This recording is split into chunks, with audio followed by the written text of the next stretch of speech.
Hi everyone, I know you are watching this content to accompany your sleep. So before we start, I want to know where you are watching from and what time you are watching. Also, don't forget to like, comment, and subscribe. Let's jump straight into the story. Harmony was born on June 7, 2014, in Massachusetts, USA. From the very beginning, her life was not easy. She was born into a family facing numerous difficulties, both financially and in terms of her living environment. Harmony's mother, Crystal Sorey, struggled with serious mental health and substance abuse issues. Meanwhile, her father, Adam Montgomery, had a criminal history and was involved in domestic violence. Due to this unstable environment, Harmony soon fell into the child welfare system. During her early years, she lived primarily under the supervision of child care agencies in Massachusetts. Harmony was a sweet, strong girl who was well-liked by many in the foster care system. Her vision problems, and the need for special assistance with her left eye. During this time, Crystal worked hard to improve her life and regain custody of her daughter. However, she was unable to meet the requirements set by the court and child protection agencies, making her chances of regaining custody of Harmony even slimmer. In 2018, after Montgomery completed his prison sentence, he began pursuing custody of Harmony. Despite his criminal history and many troubling signs, he convinced the court that he was a capable father. He claimed to be sober and able to provide a more stable environment for Harmony than her mother could. By February 2019, Massachusetts court decided to award custody of Harmony to Montgomery. The decision was based on the principle of prioritizing biological family reunification, a key element of the child welfare system. At this time, Harmony moved in with Montgomery, his wife Kayla Montgomery, and Kayla's stepchildren in Manchester, New Hampshire. Soon after Harmony moved in with her father, there were worrying signs. Several social workers and family members expressed concerns about Montgomery's competence and his treatment of Harmony. However, these warnings did not seem to be heeded by the authorities. The decision to grant Montgomery custody of Harmony not only placed her in a dangerous situation, but also led to tragedy later on. This was a key point of contention that made the case the center of attention, as the entire child protection system was criticized for failing to protect the little girl. More than 2 years later, in November 2021, Harmony was reported missing to the authorities by Crystal. She told police that she had not seen her daughter since a FaceTime call on Easter 2019. Crystal shared that she had tried to contact Montgomery multiple times, but had not received a response. Shortly thereafter, Manchester police opened an investigation. Through their inquiries, they discovered that no one had seen Harmony since late 2019. Police quickly focused on investigating the home where Montgomery had lived with Harmony in Manchester. They found some forensic evidence. While cooperating with the investigating agency, Montgomery provided conflicting statements.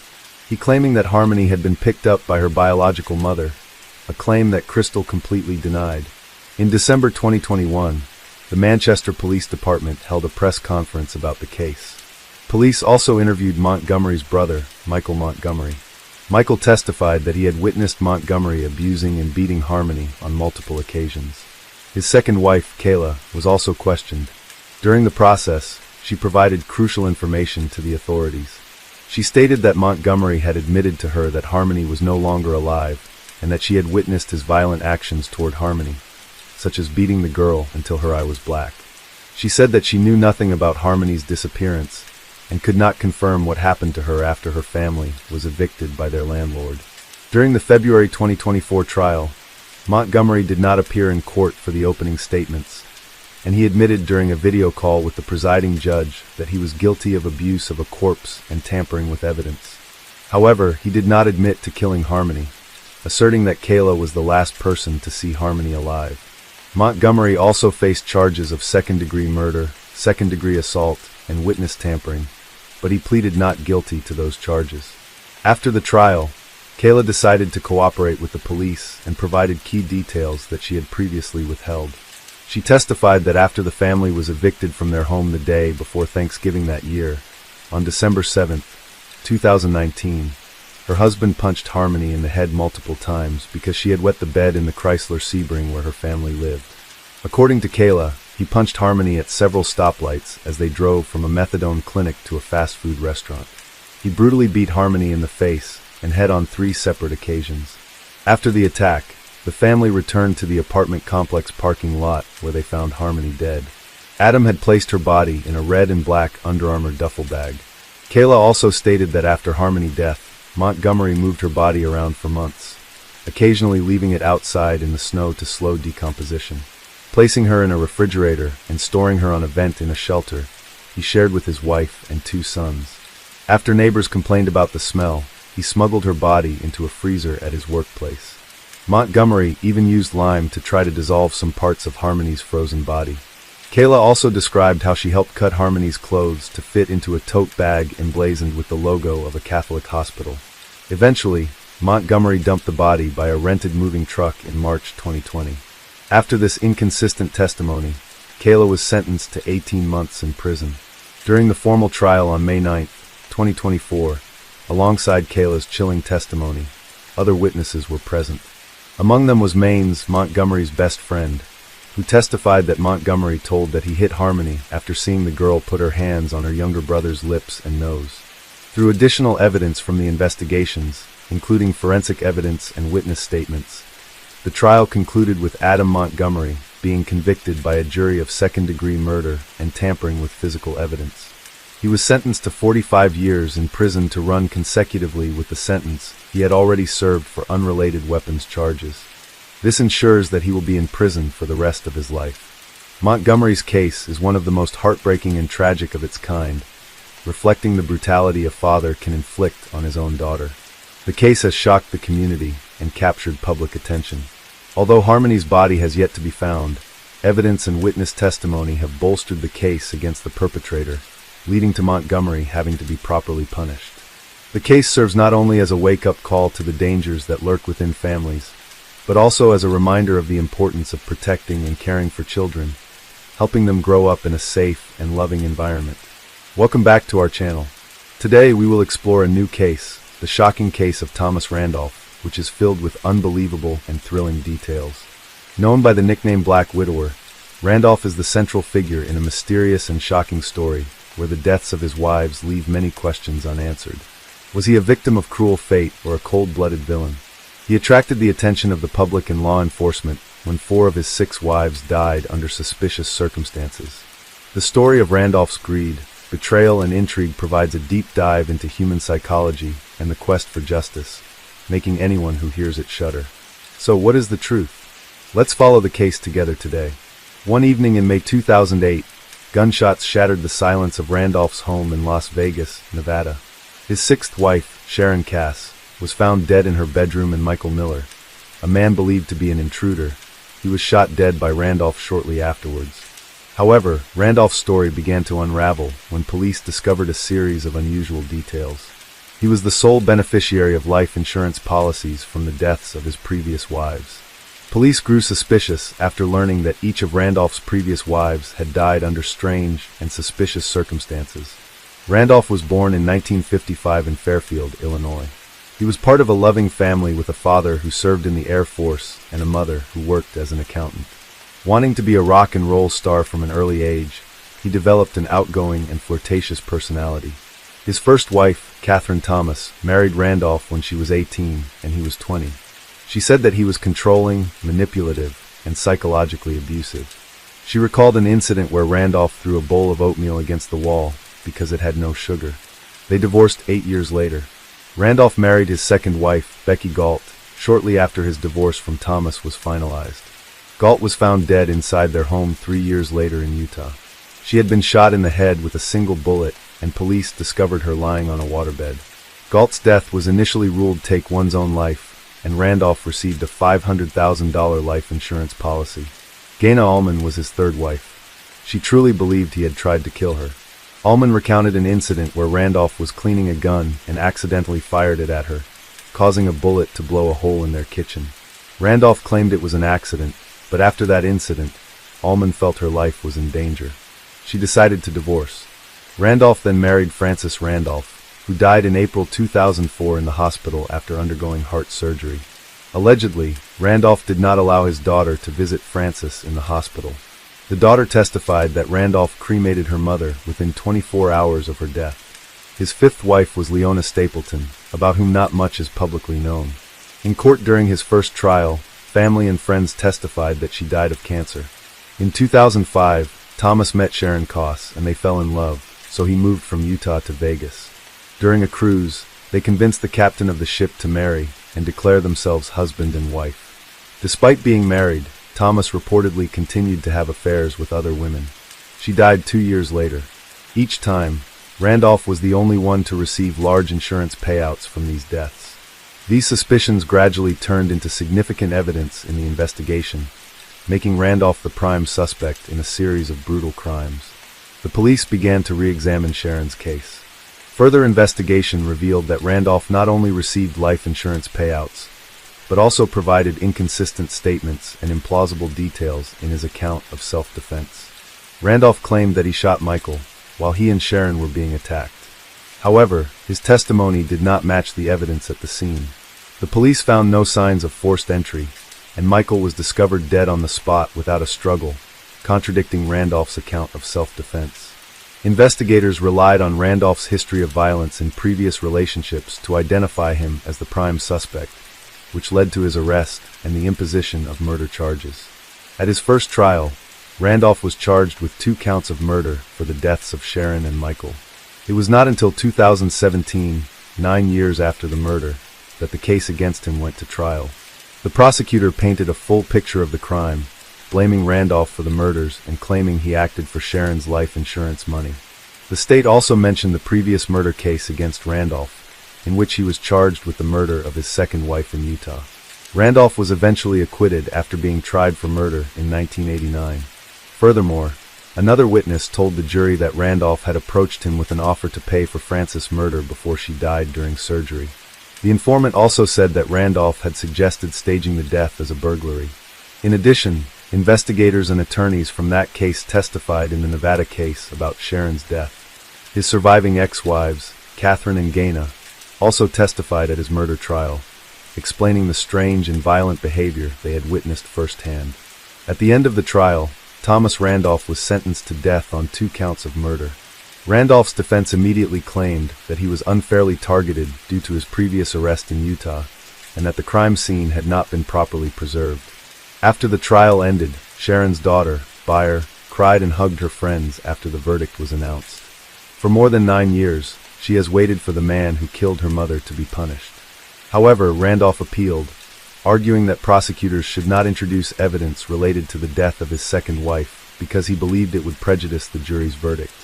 After the court accepted his appeal, his guilty verdict was overturned in July 2020 when the Supreme Court reversed its decision, deciding not to allow the Utah murder case and its events to be used as evidence in Sharon's case, as they may not have had a direct bearing on it. As a result, Thomas Randolph was retried.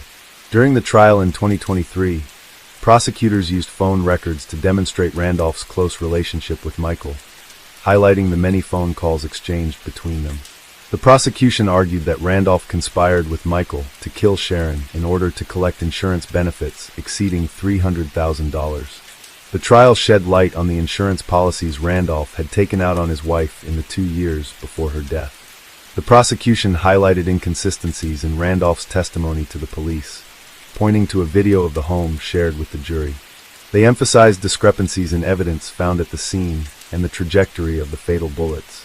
Deputy District Attorney Christopher Hamner positioned Randolph as the mastermind of the crimes, rejecting the idea that Randolph was the victim.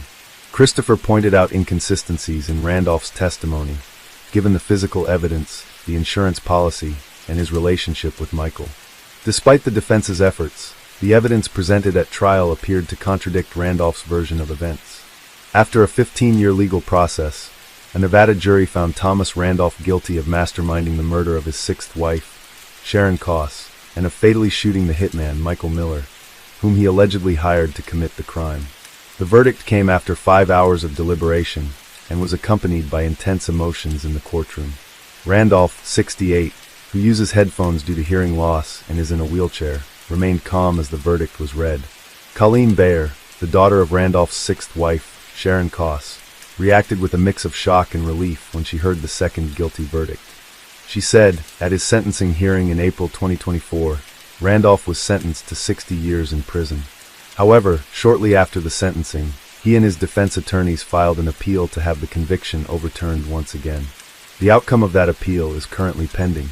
Since her conviction, Randolph, also known as the Black Widower, has been held at the Lovelock Correctional Center, located at 1200 Prison Road in Lovelock, Nevada.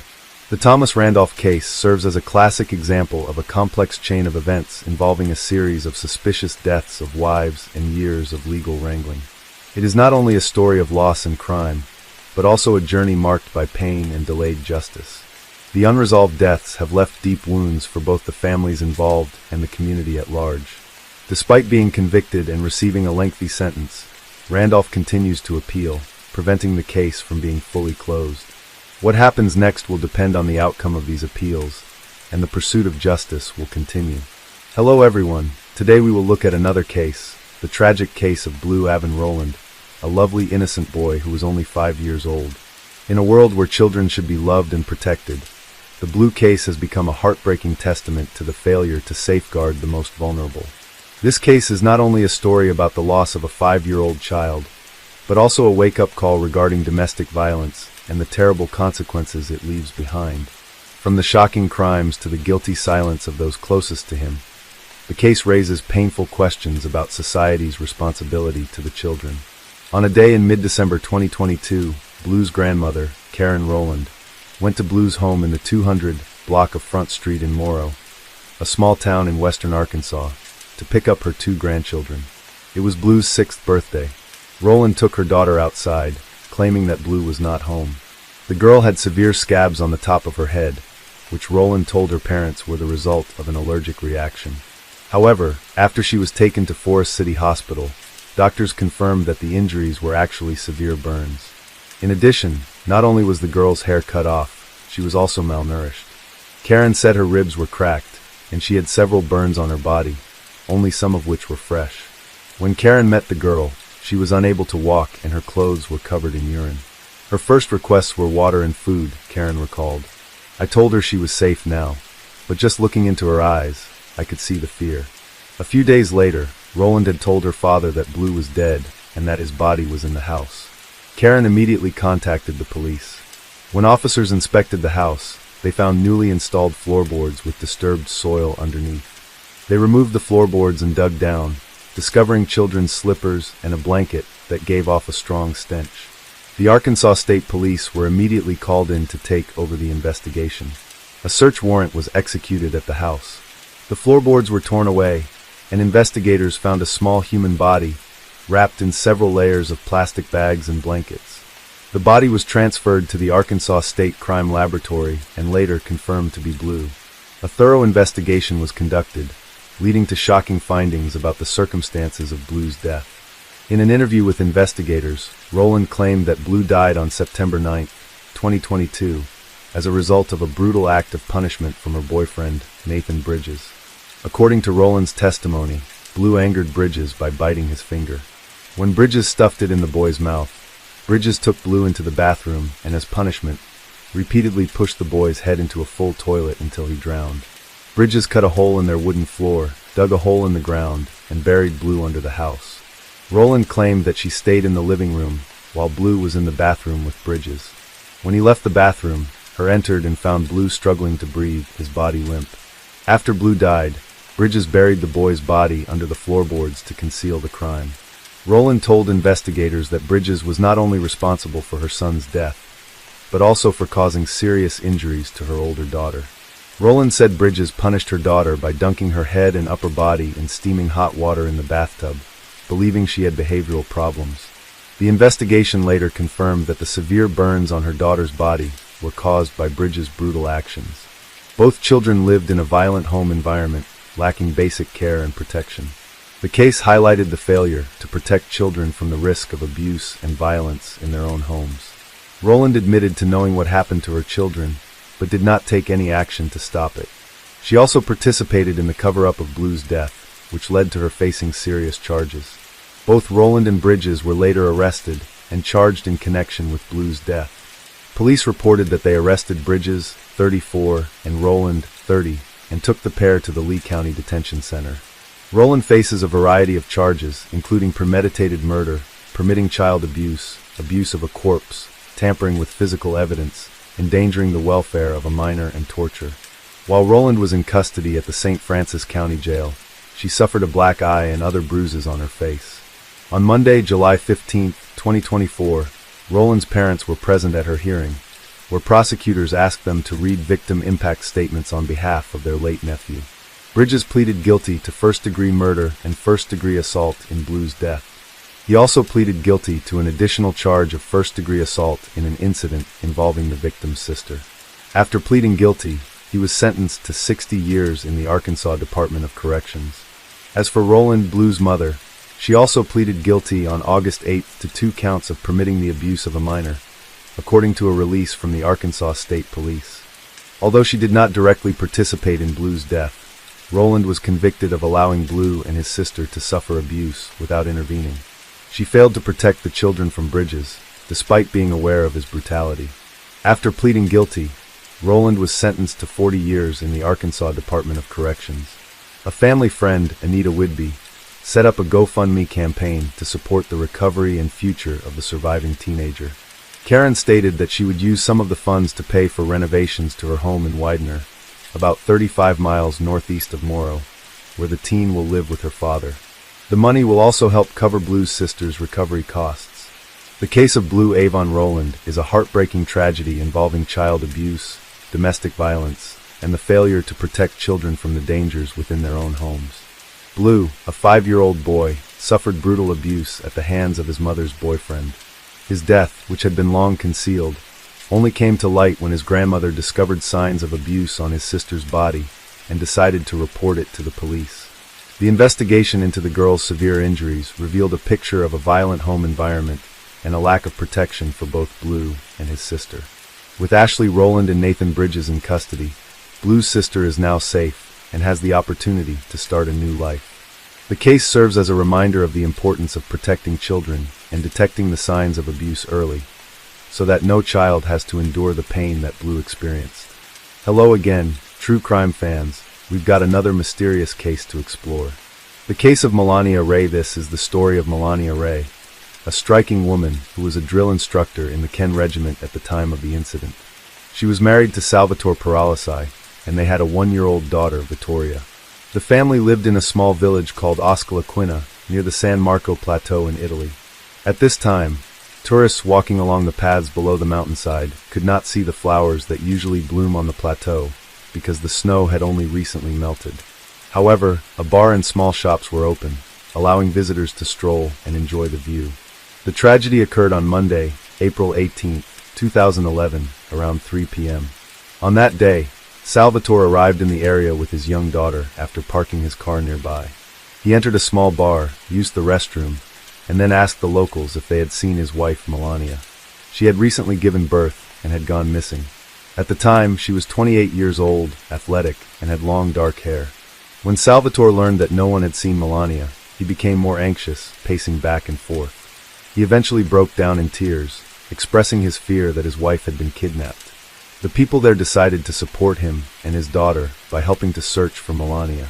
They went out onto the porch and walked along the path from the parking lot to the bar, hoping to find any sign of her, but they found nothing.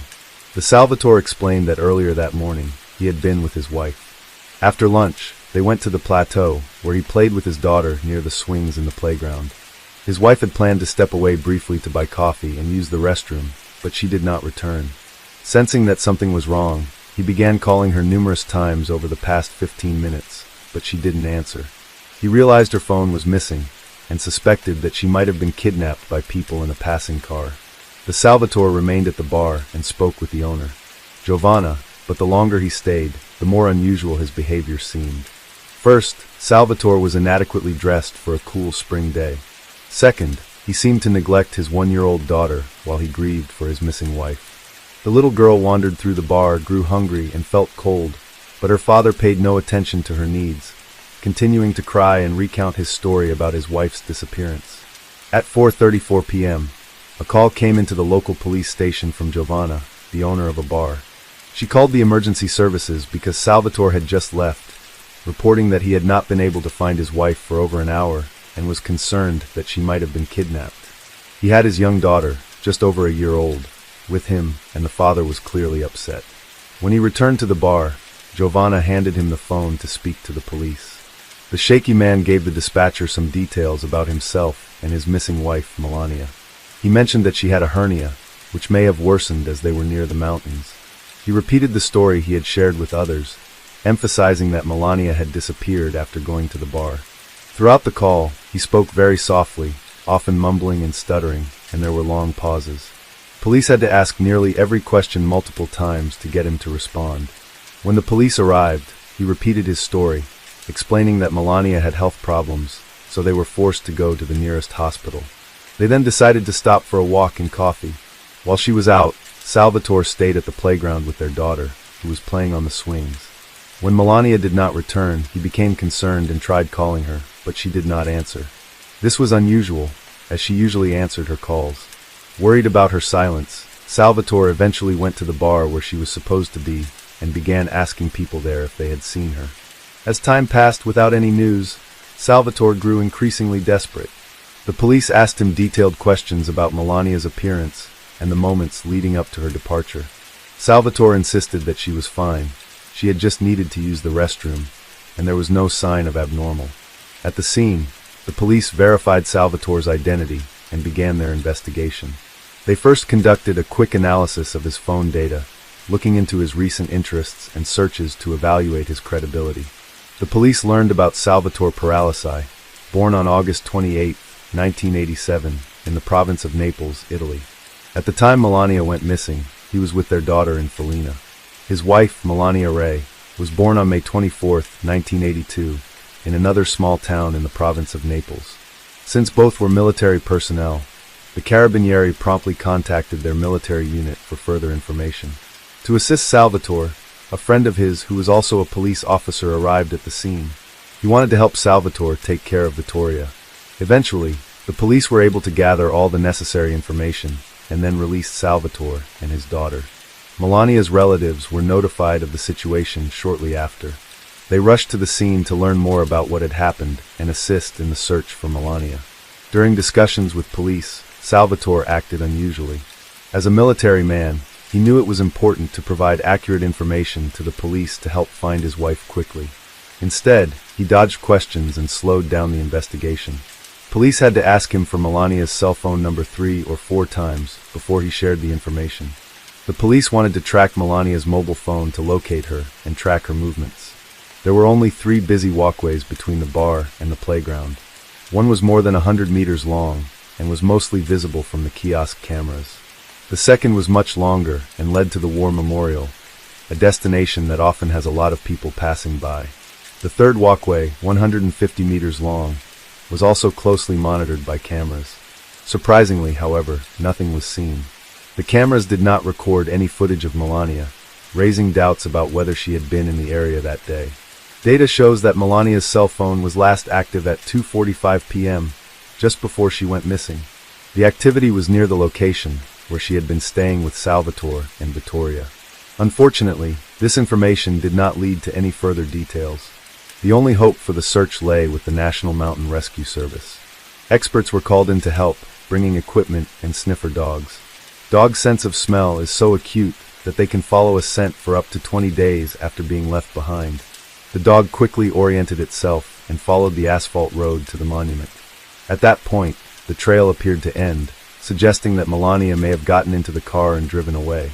However, Salvatore later mentioned that they had been in the area just over a week ago. This leaves 2 possibilities. The dog was following Melania's old scent, or she had actually been abducted. Afterward, the police took Salvatore to the station for questioning. There, he recounted all the details of the day leading up to Melania's disappearance. According to him, she visited a physiotherapist around 11:30 a.m. They then went to a supermarket and later visited the San Marco clinic, where doctors diagnosed her with an inguinal hernia. After lunch, they returned home to change clothes before going for a walk with their daughter.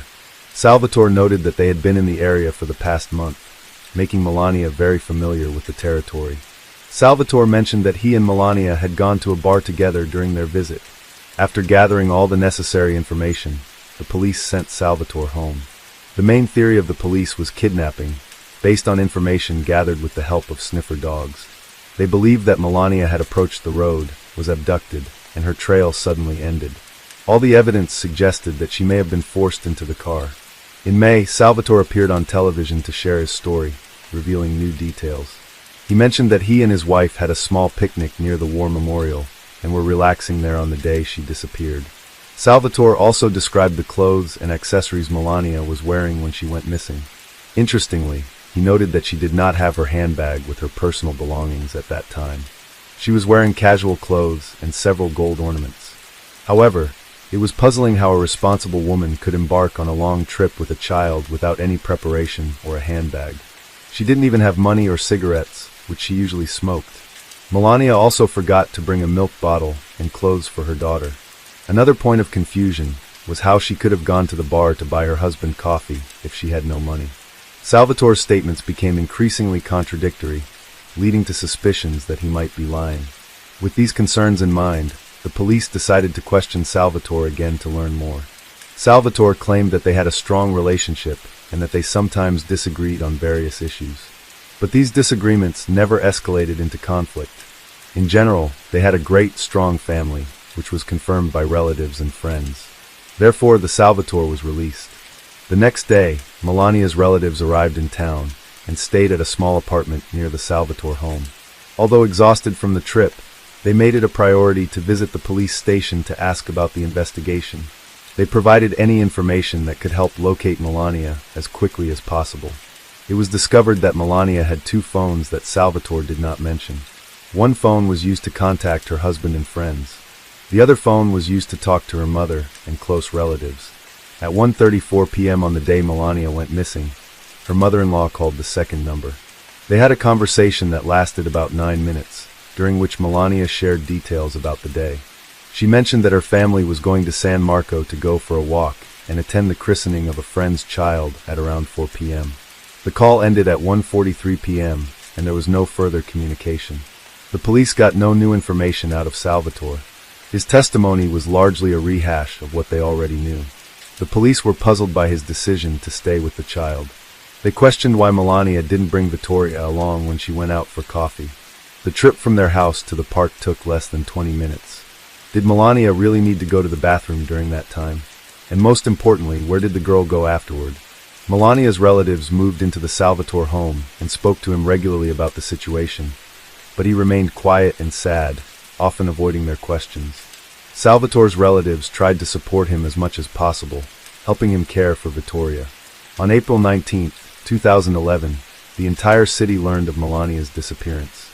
This was shocking, as the suburb was known to be one of the quietest and most peaceful areas in the area. Although the police suspected Salvatore, he had no previous legal problems. Salvatore frequently appeared on various television shows, discussing the tragedy he was facing. To clarify what had happened that morning, police checked Salvatore's cell phone. They found that it had been on from 7 a.m. to 9 a.m., but then turned off until 6 p.m. That same day, Salvatore drove to Plateau San Mar, where the armed forces, police, and search teams were working. However, he showed little interest in the search efforts or their progress. Instead, he returned the sweatshirt he had borrowed from Giovanna, a bar owner, on the day Melania went missing and quickly left, claiming that he had to go to work. His behavior aroused suspicion among the police. While examining Salvatore's mobile phone, the Carabinieri found something noteworthy. He had been in constant communication with a girl named Lodovica for the past month, exchanging thousands of messages and making calls almost every day. It became clear that he was having a romantic affair with her. Salvatore had fallen in love with Lodovica Pero in September 2009, and their relationship continued even at home in 2011, after Melania went missing. In the summer of 2009, Melania discovered his infidelity and was furious. At the time, she moved in with her parents and she was pregnant with their daughter. Despite this, Salvatore continued to pursue Lodovica, who was 27 at the time and working in their military unit. Eventually, for the sake of their child, Salvatore and Melania reconciled and she returned home. However, his love affair continued. He often rented an apartment to see Lodovica. After completing her training, Lodovica was sent to Rome, but their relationship continued. Salvatore spent most of his free time talking to her on the phone. Their conversations showed that Lodovica wanted more than a long-distance relationship, but Melania's presence got in the way. In the months leading up to Melania's disappearance, there had been tension between Lodovica and Salvatore. Lodovica wanted him to be with her, and he kept delaying their time together. Melania was determined to keep their marriage intact, especially after discovering that her husband was still seeing Lodovica. She even threatened to expose his relationship with his mistress, which could have jeopardized Salvatore's job. This threat scared him, causing him to distance himself from Lodovica. Melania believed that her tactics had worked, thinking that their relationship was back to normal, and that Salvatore's feelings for Lodovica were just a passing love. Melania was determined not to give in. She wanted to resume their relationship, while Lodovica was urging him to leave his family for her. He found himself caught between two women. The situation escalated to the point where, on April 19th, Salvatore traveled to Rome to meet Lodovica's parents, hoping they could start a life together. The issue was that Melania was completely unaware of this plan. At the same time, he was supposed to be spending the holidays with his family, including Melania and their daughter, just a day before this meeting. However, his wife went missing. This turn of events seemed very suspicious, as love triangles rarely have happy endings. When Salvatore returned to work after his wife went missing, management suggested a rescue operation. They suggested assembling a team of soldiers and using specialized equipment. However, Salvatore remained remarkably calm and insisted that such an operation was unnecessary. He believed that his wife had left him out of resentment, so no operations needed to be organized. Salvatore then deleted his social media accounts, which he had used to communicate with Lodovica. This led the police to discover a potential motive for the crime. By now, the crucial time to find the missing person alive had passed. The police took the situation seriously and concluded that they had no chance of finding Melania alive. The search dog used in the investigation did not detect new traces or scent of Melania. On April 23rd, police received a call from an unknown man who identified himself as a mushroom picker. He reported seeing the body of a woman 17 kilometers from Felina. Police arrived at the scene shortly after. The body was found to be Melania's. Forensic experts discovered multiple injuries on her body during the autopsy.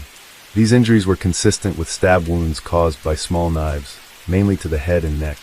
There were also injuries to her chest and some self-defense wounds. Although Melania was not raped, significant evidence was collected from the scene, including her cell phone, a bloody lighter, a water bottle, and traces of a small car.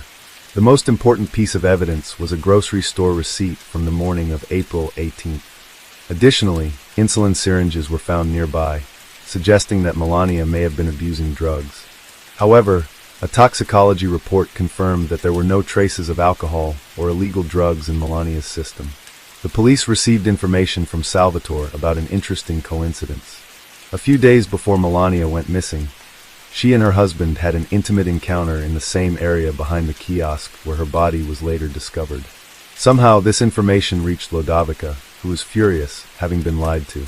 He had repeatedly assured Lodovica that he was no longer intimate with his wife. This revelation only added to the complexity surrounding their relationship.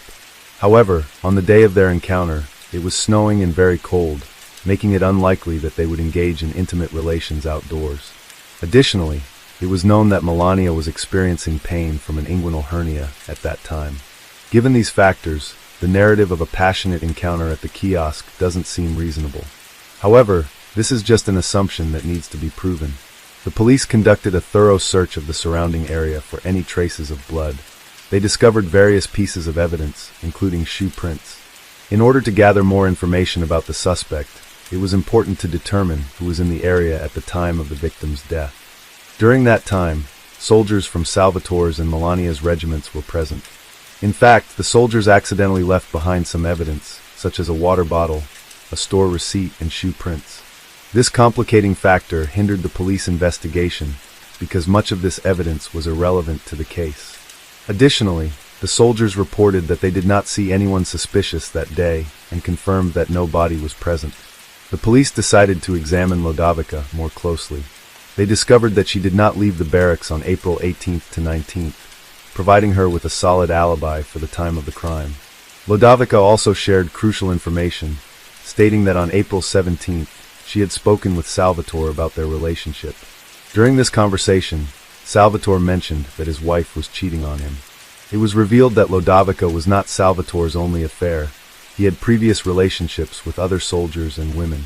Although Lodovica was aware of this, she did not consider it significant. Ultimately, it was uncovered that the Salvatore had been involved with several women simultaneously. Salvatore was aware that the police had obtained this information and feared it could be seen as a motive for the murder of Melania. To gather evidence against Salvatore, police installed a wiretap in his car and also eavesdropped on his telephone conversations. This yielded crucial information. Salvatore often talked to himself in the car about his wife's murder, raising suspicions of his involvement in Melania's death. Police obtained permission to search Salvatore's car with luminol, discovering traces of blood inside. Samples were sent to a lab, and subsequent testing confirmed the blood belonged to Melania. Meanwhile, the prosecutor's office was developing its theory to understand the motive behind the crime. They believed that Melania was a controlling person who harbored deep resentment towards her husband for his many betrayals, yet she kept him around for the sake of their child. This constant pressure worsened their situation. He sought an escape by starting a relationship with Lodovica, who also exerted pressure on him. In this relationship, he felt like a third wheel, leading him to consider getting rid of his difficult wife. Forensic experts have submitted their full report, confirming the findings of the medical examiner.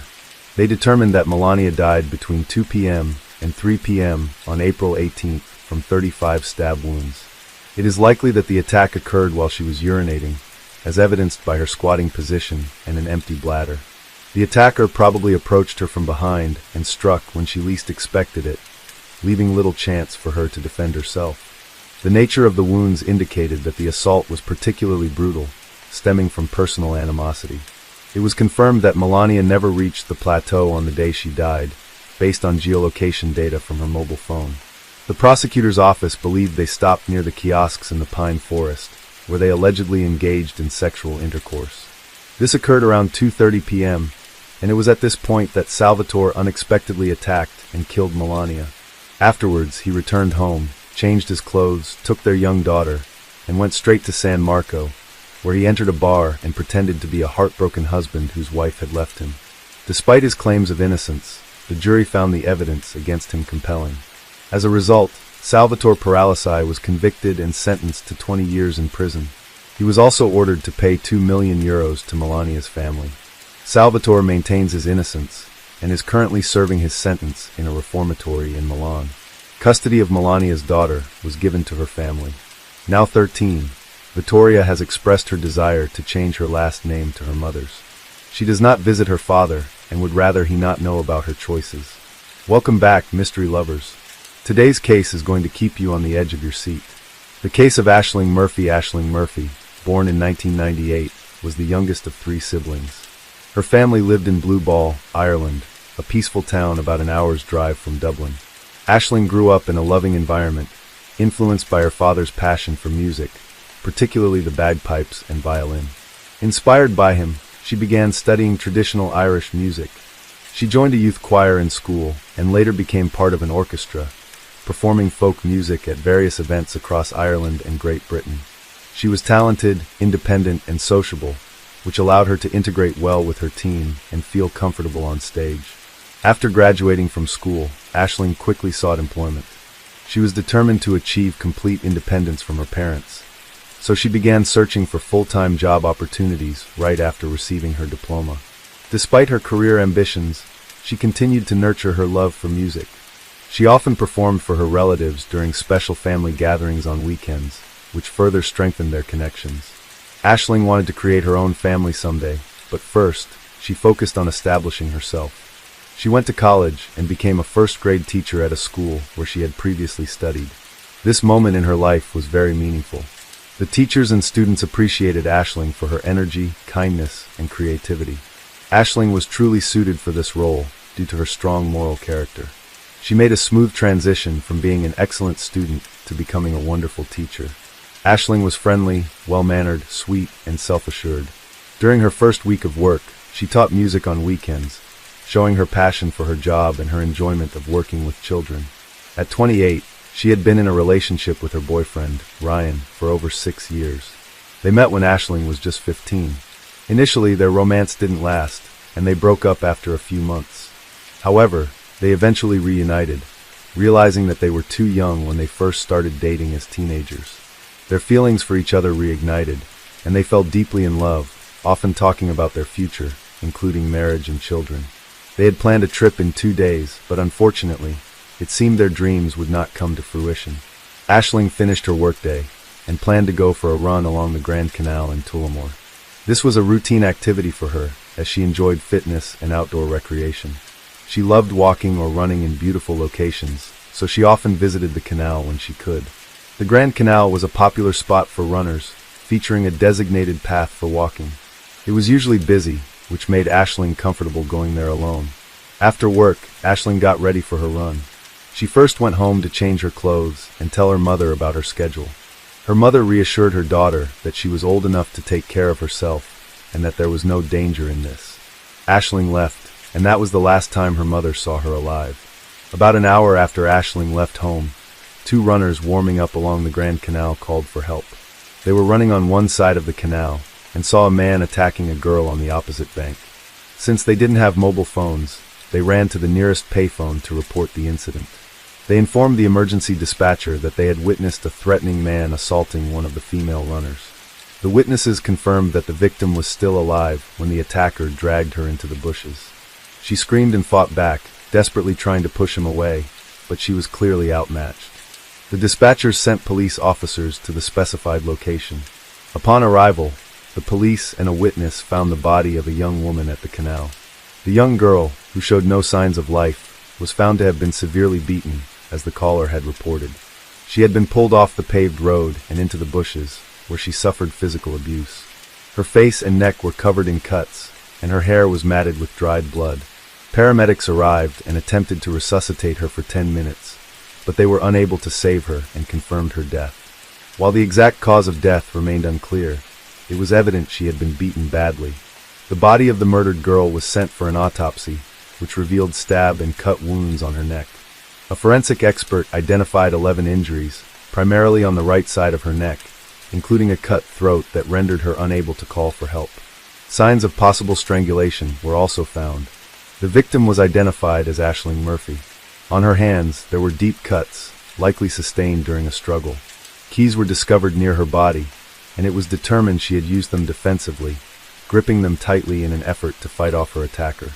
The weapon used in the attack did not inflict enough damage to prevent the criminal from continuing his assault. Aisling died from severe blood loss caused by multiple stab wounds to her neck, leading to her death within minutes. Near her body, police found sunglasses and a mobile phone in her jacket pocket. An abandoned bicycle was also found nearby, likely belonging to the attacker. The criminal had already fled the scene after harming his innocent victim. The brutality of the attack was shocking, especially since it occurred in broad daylight in a crowded area with witnesses. 2 runners who were in the vicinity witnessed the crime. They observed both the attack and the assailant. They provided vital information to the police. The first witness, Emma, reported that she was walking her dog by the Grand Canal when she noticed a girl jogging. She saw a man on a bright green bicycle closely following the jogger. Initially, Emma thought they might be running together because the cyclist stayed so close to the girl. She described the cyclist as looking like a migrant, not Irish. He had yellowish skin, a short haircut, and was wearing a black tracksuit with red logos. Later, Emma met another witness, Jenna, and together they witnessed the cyclist attack the girl. The attack appeared sudden and unprovoked. Jenna witnessed the attack and provided a detailed account. Her description matched that of another witness, who reported that the victim screamed, threatening the attacker but then suddenly fell silent. This silence was caused by a wound to Aisling's neck that severely severed her vocal cords. Later, Jenna screamed loudly, threatening to call the police. Despite the threats, the attacker did not let go of the victim. Police found a green bicycle near the trail that belonged to the attacker. Meanwhile, police gathered more evidence and discovered that Aisling had been wearing a fitness tracker while running. The device recorded her body metrics, including speed, distance, and heart rate, helping to clarify the details surrounding her death. The data showed that Aisling started running at 2:51 p.m., and before that, GPS records showed she had parked her bike near the canal. After that, her pulse was around 100 beats per minute, indicating she was in an active phase. She maintained this heart rate until 15:21, during which she ran approximately 3 kilometers. However, after 15:21, her heart rate changed, The Aisling experienced erratic fluctuations, and GPS data showed she was standing still at that time.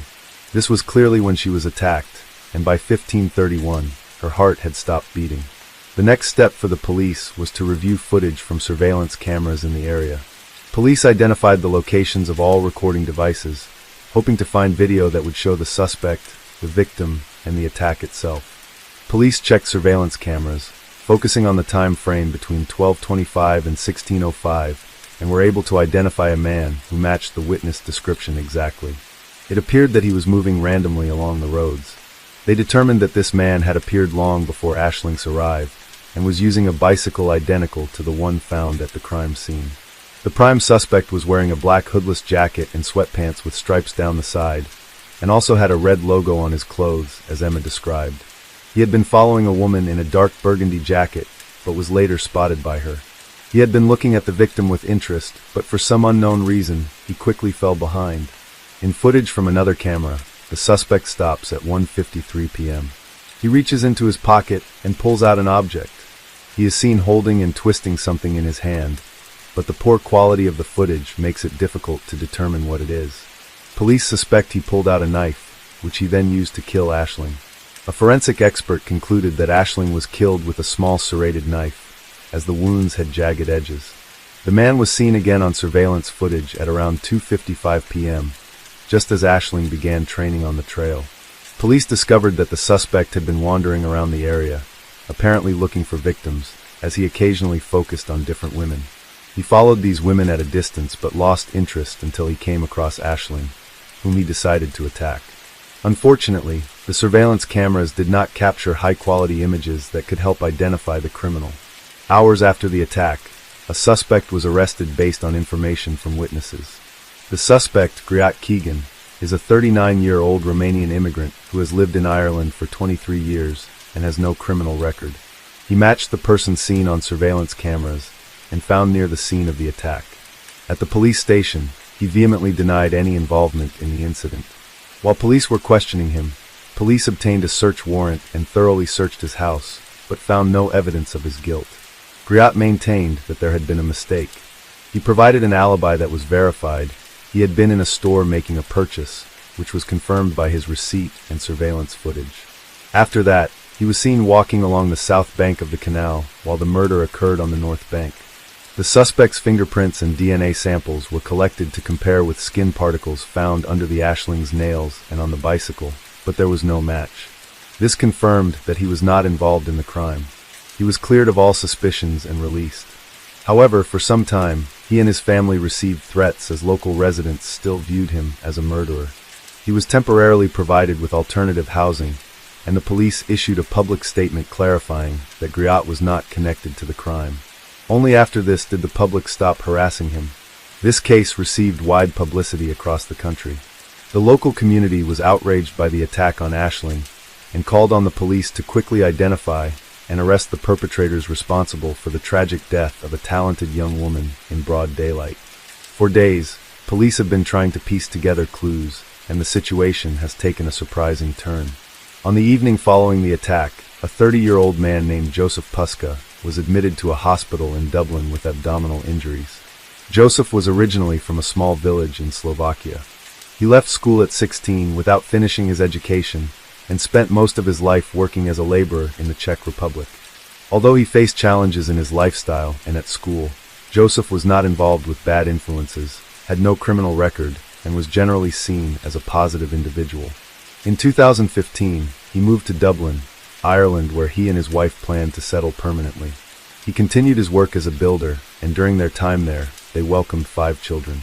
Everything seemed to be going well until he suffered a back injury at work. After his recovery, Joseph found that he could not return to his previous activities. The back injury was more severe than he had anticipated, leading him to receive disability benefits. He spent a significant amount of time in the hospital, and afterward, he relied on state support. The financial situation was tight, so his wife had to work. Joseph had limited proficiency in Irish and struggled with English, which made it difficult for him to communicate with medical staff. When he went to the hospital the day after Aisling's murder, he needed an interpreter for assistance. Thanks to the interpreter, Joseph explained that he was in Blanchardstown the previous day, January 12th. He took a taxi there and noticed he was being followed as soon as he arrived, but he did not think much of it since it was daytime. Suddenly, the attackers assaulted him, stabbing him multiple times in the stomach before they ran away. He managed to get home, where he informed his family about the incident and called for an ambulance. Doctors discovered cuts on Joseph's hands, signs of defensive wounds. He had multiple stab wounds in his abdomen and received painkillers before a 2-hour surgery. The surgery was completed around 10 o'clock. The doctors concluded that Joseph's injuries were from stab wounds inflicted by a small knife, but they were not life-threatening. He remained in the hospital for several days to recover. As part of their protocol, the doctors informed the police about the incident. Officers came to speak with Joseph, who was the victim of another attack. Police suspected that the same criminal who attacked Aisling might also be responsible for Joseph's injuries. During the conversation, Joseph's behavior became increasingly awkward and suspicious. He seemed confused, struggled to recall simple details, and appeared noticeably nervous. Police began to question whether this unemployed man could be connected to Aisling's murder. The next day, the police returned to the hospital to continue questioning and gather more details. This time, Joseph gave more specific answers. He explained that he had taken a taxi to the city to meet a woman he had met online. Joseph then revealed that he was married with 5 children, but did not want his wife to know about his secret encounters. It was later discovered that he had registered on several dating websites and was regularly seeing different women.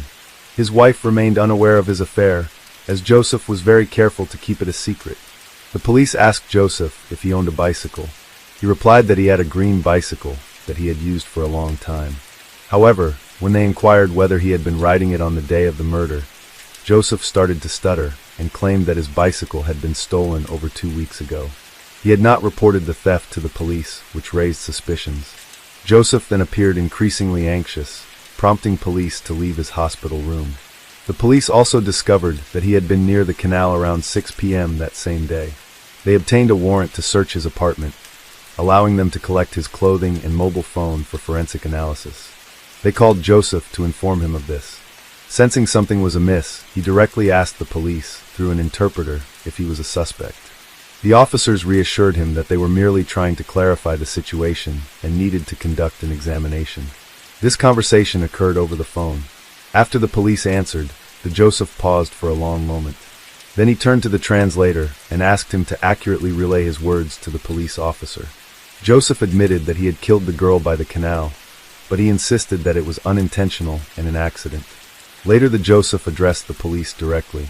He explained that he was riding his bicycle along a path when he encountered an unfamiliar girl. He had a knife in his hand and accidentally cut her in the neck after losing his balance. She became angry, which frightened Joseph, and he claimed he struck her in the stomach with an object that resembled a knife. He said he tried to remain calm, hoping the girl would settle down. However, she began screaming and threatening him even more, forcing Joseph to defend himself. He then attacked her, repeatedly stabbing her in the neck with his knife. She fought back desperately, but he was able to overpower her. The police were taken aback by his phone confession, finding the story hard to believe. It seemed implausible that Joseph could accidentally stab the victim in the neck before she attacked him. They questioned how Aisling could have had a knife. Joseph expressed fear of retaliation. He believed that if Aisling's friends and relatives learned of the incident, they might harm his children and wife. He asked the police to keep the names of his family members confidential. The police assured Joseph that he would not face prosecution, as he would soon be arrested and put on trial. After being discharged from hospital, he was immediately arrested for murder. Afterward, Joseph changed his story and refused to confess. Despite this, the prosecutor's office viewed him as the only person who could have harmed Aisling that day. They decided to seek the maximum punishment for the murderer. The initial trial date was set for June 2023, but there were several delays, and it wasn't until October 2023 that the prosecution presented the case to the jury. During the trial, prosecutors played surveillance footage showing an attacker who looked like Joseph cycling along a path near the canal for hours before targeting Aisling. His actions were typical of a predator looking for prey. Forensic experts found traces of DNA under Aisling's fingernails, suggesting she fought back and injured her attacker. DNA from tissue samples matched Joseph, and his fingerprints were found on a green bicycle. All witnesses who saw the attacker that day identified him as Joseph. New evidence emerged during the investigation, particularly from one of Joseph's friends, a Slovakian bus driver. On the night of January 12th, while working, he encountered Joseph, who had severe scratches on his stomach. Concerned, the driver offered Joseph a ride home. Joseph mentioned he had gotten into a fight, but did not provide details about the incident. During the drive, the bus driver repeatedly questioned Joseph about what had happened, but Joseph avoided giving clear answers and kept holding his stomach, which was bleeding. The driver grew increasingly worried, suspecting that the injuries might be linked to the ethnic cleansing events happening at that time, as there were widespread expressions of hatred against other nationalities. To deflect his friend's questions, Joseph concocted a story about being attacked by a masked man, claiming he couldn't identify the attacker because he hadn't seen his face before and didn't know him. Joseph attempted to portray himself as a hero, claiming he had seen a masked stranger attacking a woman near the canal. Joseph claimed he was stabbed multiple times as he tried to approach the bleeding girl. He became frightened when he realized what had happened and then fled. Despite being suspected of murder, he began to insist that he was actually the savior, having been injured in a fight with the real attacker. However, this new account does not clarify how his DNA was found under Ashling's fingernails or his fingerprints on the green bike he left behind. Joseph's defense argued that his false confession about the attack on Ashling resulted from the painkillers he received in the hospital, which caused him to feel euphoric and led him to speak to himself. Joseph stated that he was under the influence of these drugs when the police began their interrogation. However, doctors who treated Joseph contradicted this claim. They stated that he only received a minimal dose of the medication, meaning it could not have significantly affected him by the time he made his confession. The prosecution highlighted that Joseph had changed his testimony multiple times, making his statements unreliable. However, this posed a challenge for the prosecution because Joseph had no history of violence, especially against women. There were no indications of aggression or cruelty in his behavior, and he had no connection to Ashling, raising questions about his motive for the attack. The prosecution argued that the incident was not a result of personal issues. The trial lasted 3 weeks, after which a jury of 12 members returned their verdict. They deliberated for 3 hours before finding Joseph Puska guilty of the murder of Ashling Murphy. As a result, he was sentenced to life in prison without the possibility of parole. The circumstances surrounding Ashling's murder shocked the nation. Just days after the tragedy, protests were held across Ireland in support of the victim's family, and the case shocked the nation. During the investigation, police determined that Joseph had attacked Ashling without any apparent motive. He did not know her. He appeared to be a predator who had been searching for a victim for hours. Unfortunately, Ashling fell victim to a monster. Hello friends, welcome to our channel. Today we're going to take a look at another horrible case with you. The case of Sierra Breland.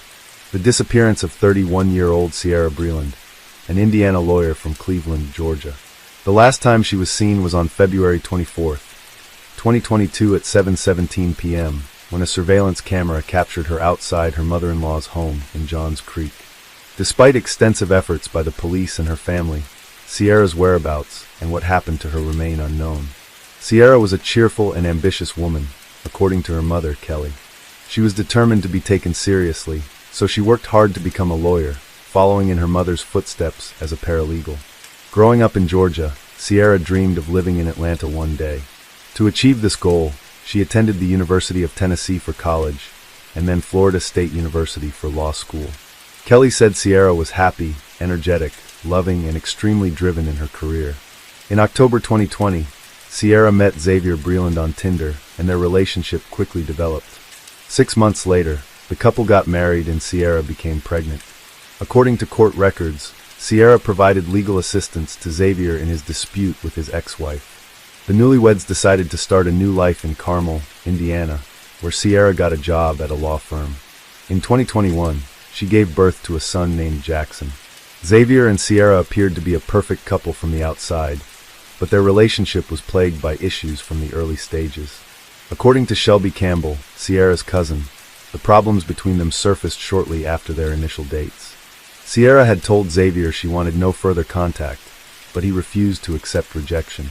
Instead, he began showing up uninvited at her apartment, sitting outside her door. He also sent her threatening messages after seeing her with another man. Sierra warned him she would involve the authorities if he persisted. Despite this, she eventually gave him another chance, and 6 months later, they got married. Shelby and Sierra were inseparable, exchanging daily texts. Sierra confided in her, revealing her fears about her husband. In one message, she wrote, "I'm really struggling to cope with this. I don't want to give up on someone I love and abandon our family, but his behavior is getting worse, not better. It makes me wonder what the future holds. He used to feel guilty when he said hurtful things, but lately, he doesn't even apologize. He blames me, saying I did this because you made me." Sierra feared that if something happened to her, her husband would be to blame. Shelby claims that she frequently advised Sierra to leave her husband, but Sierra understood the importance of planning her exit carefully. The text messages Shelby shared only provide a glimpse into the situation between Sierra and her husband. Sierra did call the police on multiple occasions, and law enforcement responded to her residence in both Georgia and Indiana multiple times. According to Campbell, by the time the police arrived, Sierra would have calmed down enough to cover for her husband, denying any abuse. Shelby revealed that an investigator even contacted Sierra's mother after one of these incidents, telling her that he knew Sierra was lying about the abuse that had happened to Sierra in 2001. The investigator had seen this pattern before, and was worried that something terrible might happen to Sierra. Sierra was determined to leave her husband, Xavier, and had been secretly building up a bank account to prepare for her independence. Despite sending messages to Xavier claiming she loved him, she had reached the conclusion that she couldn't afford to stay in the troubled relationship. Aware of their daughter's difficulties, Sierra's parents, Kelly and Nick, encouraged her to break free from Xavier and promised her a safe haven back at home if she needed it. Sierra's decisive trip to Georgia began when she and Xavier packed up their baby and large dog into a 2017 white Volkswagen Tiguan for the 11-hour drive south. According to her family, Sierra arrived at her parents' house on February 19th, where she spent the night with a few friends she hadn't seen since moving to Indiana. Although it seemed like a brief visit, Sierra had made up her mind not to return to Indiana, marking a new chapter in her life. Xavier was interested in this trip because his mother lived in Georgia, just like Sierra's mother. However, Xavier didn't know that Sierra didn't plan to return to Indiana. Sierra had told her mother that she was going to find a job in Georgia, and that she was getting a divorce because of her husband's increasing abusive behavior. On Saturday, February 19th, Sierra arrived at her parents' house in Cleveland, Georgia, where she spent the night. She reassured them that she wanted a divorce and wouldn't return to Indiana. On Sunday, February 20th, Sierra left her parents' house to pick up her son, Jackson, from her mother-in-law's house in Johns Creek, Georgia, about an hour away. Before leaving, Sierra called Nick Campbell, saying, "I'm at Xavier's mom's house. He won't give me Jackson, so I'm waiting to get him so I can leave." On Monday, February 21st, at 11:17 p.m., Sierra sent a text to her father, Nick, saying, "I'll be back in the morning if that's okay." Nick responded the next day, telling her it was okay, and that she didn't have to ask. When Nick didn't hear back from Sierra, he said that she was feeling better and that she had been feeling a bit sick. Nick contacted her again on Wednesday to ask if she was feeling better, but he didn't receive a response. He sent another text on Thursday, February 24th, but there was still no response. By Friday, Sierra's loved ones were getting concerned because she hadn't responded, which was out of character for her. On the evening of Saturday, February 26th, Nick received a call from an unknown number initially. Nick didn't panic, assuming Sierra was still in Georgia, so he answered the call. The caller claimed to be a police officer and broke the news that Sierra had been reported missing. Apparently, her husband, Xavier, had filed a missing persons report. This revelation left the family in shock, as they had been under the impression that Sierra was still in Georgia, despite her uncharacteristic silence. What's especially puzzling, according to Shelby Campbell, is that Xavier never reached out to anyone to check on Sierra's whereabouts.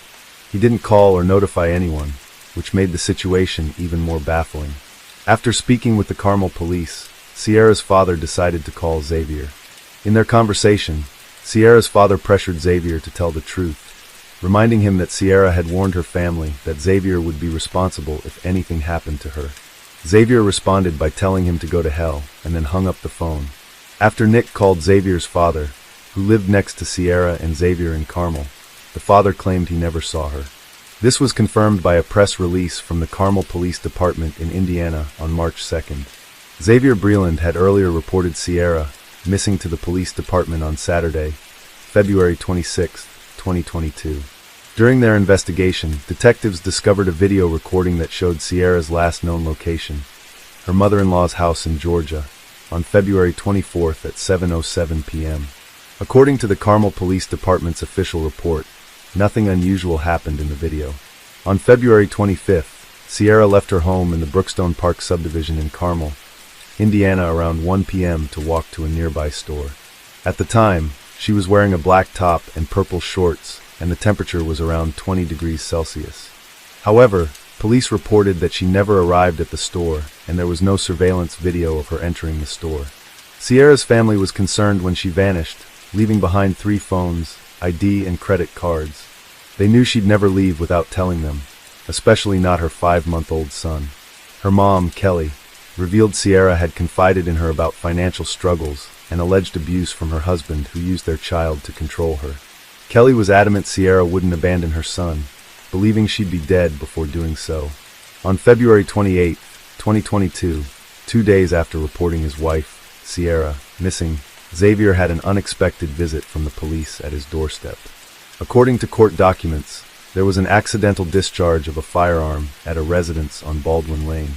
Xavier claimed to have been moving a Christmas tree in the garage when he heard the gunshot, prompting him to run outside. He then returned to the garage, found the gun and unloaded it before calling the police to report the incident himself. The investigation revealed that there were 2 guns in his house. However, the police did not reveal whether they found any evidence linking Xavier to Sierra's disappearance. Nevertheless, it soon came to light that Xavier had a criminal past, having been convicted of felony burglary charges in 2005. It was also suspicious that Xavier waited a day to report his wife missing, claiming she had not returned home from a trip to the store. A few days after the police received the missing person report, Xavier was identified as a person of interest in his wife's disappearance. He was arrested on an unrelated charge due to an outstanding warrant for aggravated stalking in Core County. He was extradited to Georgia to face those charges. Court records show that Xavier had previously placed a tracking device inside a stuffed animal belonging to his daughter to track her mother, his ex-wife, as part of a custody battle between the former couple. In the wake of Sierra's disappearance, a search operation was conducted in several neighborhoods in Johns Creek, involving police, volunteers, family, and friends. The main areas of focus were 2 neighborhoods along Medlock Bridge Road, which police believed Sierra might have passed through during her stay in Georgia. The search efforts included distributing flyers and setting up electronic signs in the area.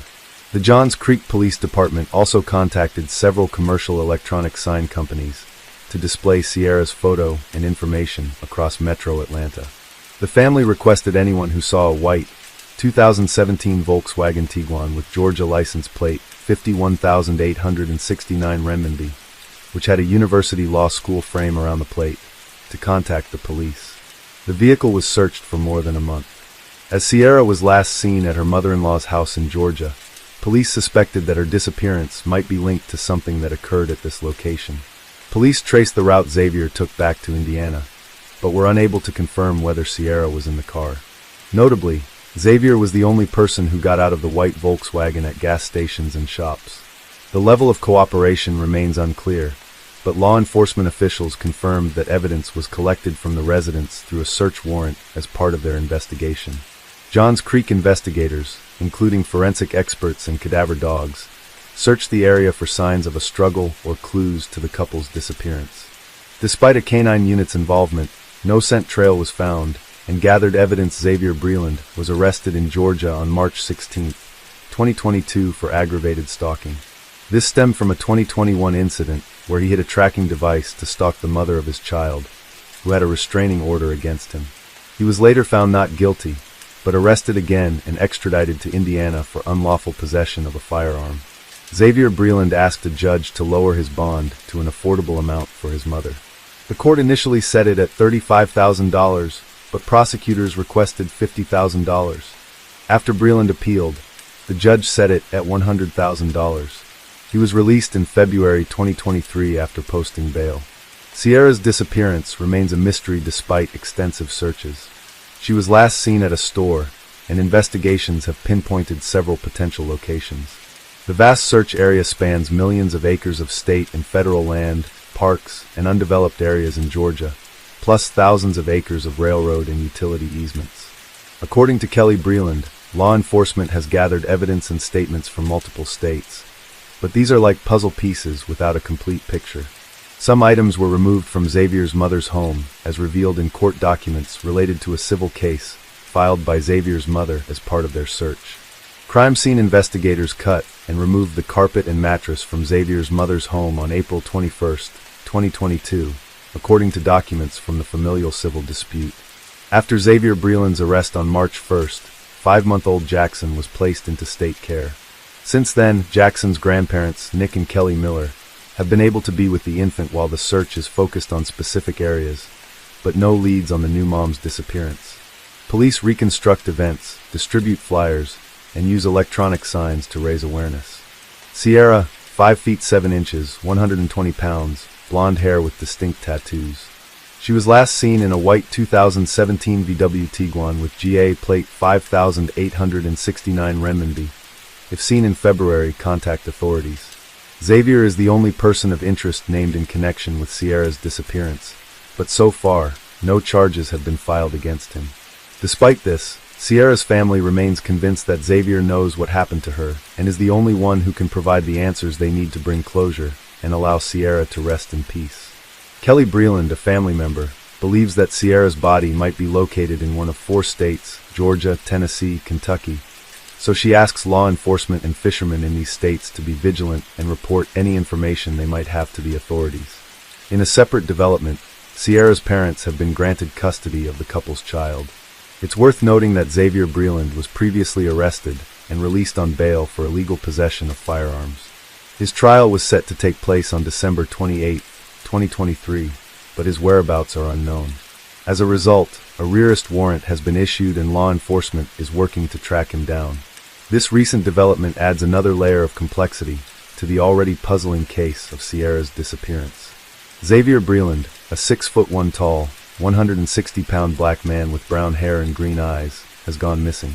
There is a warrant out for his arrest, but his body has not been found. The disappearances of both Xavier and Sierra have raised many unanswered questions.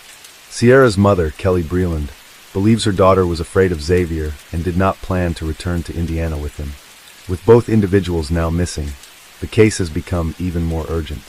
The trial related to Xavier's gun charge has been postponed multiple times. Law enforcement and Sierra's family are still looking for Xavier, and Sierra hoping to shed light on the mysterious circumstances surrounding their disappearances. Hello friends, welcome to our channel. Today we're going to take a look at another horrible case with you, the case of Susan Morphew. Susan Morphew was born on April 11, 1971 to Jean and Adrian Alexandria, and grew up with her 2 brothers, David and Andrew. Those who knew Suzanne were her parents. In 1998, while in high school, she met her future husband, Barry Morphew. After 6 years of dating, they got married. Barry was an exceptional baseball player and was signed with the Toronto Blue Jays. Meanwhile, Suzanne pursued a degree in education at Purdue University.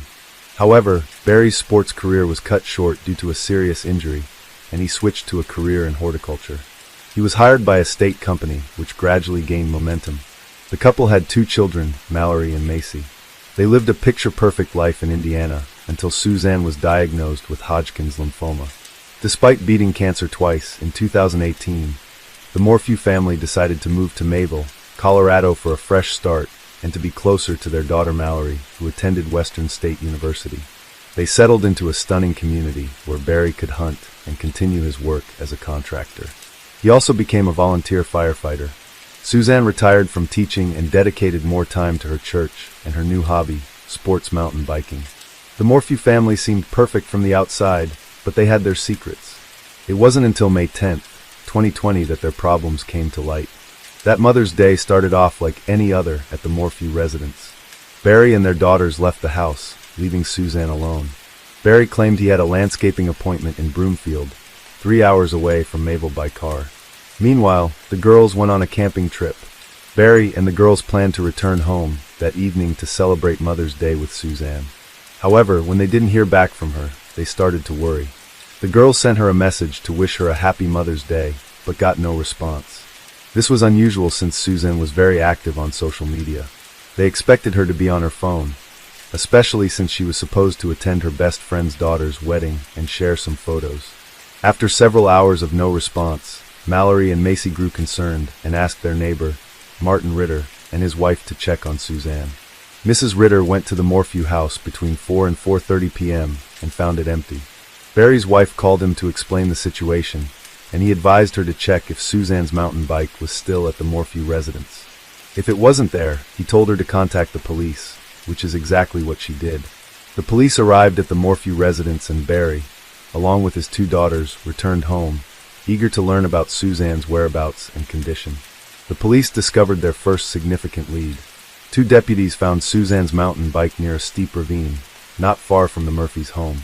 This suggested that Suzanne might have been involved in a crash.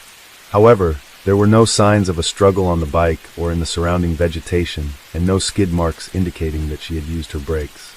Despite the mountain bike being found at the bottom of a ravine with no damage and no signs of struggle in the surrounding vegetation, detectives suspected foul play. When presented with this evidence, Barry's reaction was unusual, and his subsequent explanation that a mountain lion must have moved the bike seemed far-fetched. Many people found Barry's behavior during the investigation into his wife's disappearance to be suspicious. In a private conversation with YouTuber Tyson Draper, Barry elaborated on what he had discovered.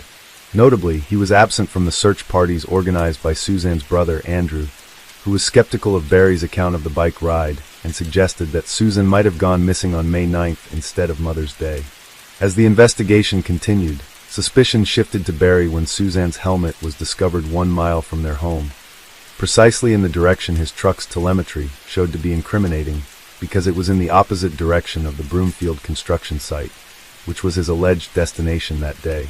During the initial police interview, the suspect claimed he woke up to his alarm clock at 4:30 a.m. and drove directly to the Broomfield construction site. However, the telematic data from his Ford F-350 revealed that he drove 1 mile west before heading to the site. Despite this discrepancy, the suspect provided an explanation. He stated that he had gone scouting for elk that morning around 4:30 a.m. and was curious to see which direction they were headed so he could track them down later. He allegedly had a habit of tranquilizing elk and removing their antlers for sale. But when the officers questioned how he could have spotted elk at 4:30 a.m. if he was just waking up, he changed his story. He said he didn't set his alarm for 4:30 a.m. and woke up on his own. When questioned about the day of the disappearance, he stated it was one of the best days the couple had had in a while.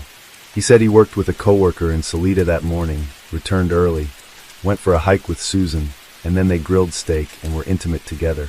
Barry claimed that he and his wife Susan went to bed together. However, as we've established, Barry is not a trustworthy witness. When the police investigated, they discovered that Barry had lied about almost everything that occurred that night. The first indication that something was amiss came when investigators reviewed Barry's phone and vehicle data on May 9, 2020.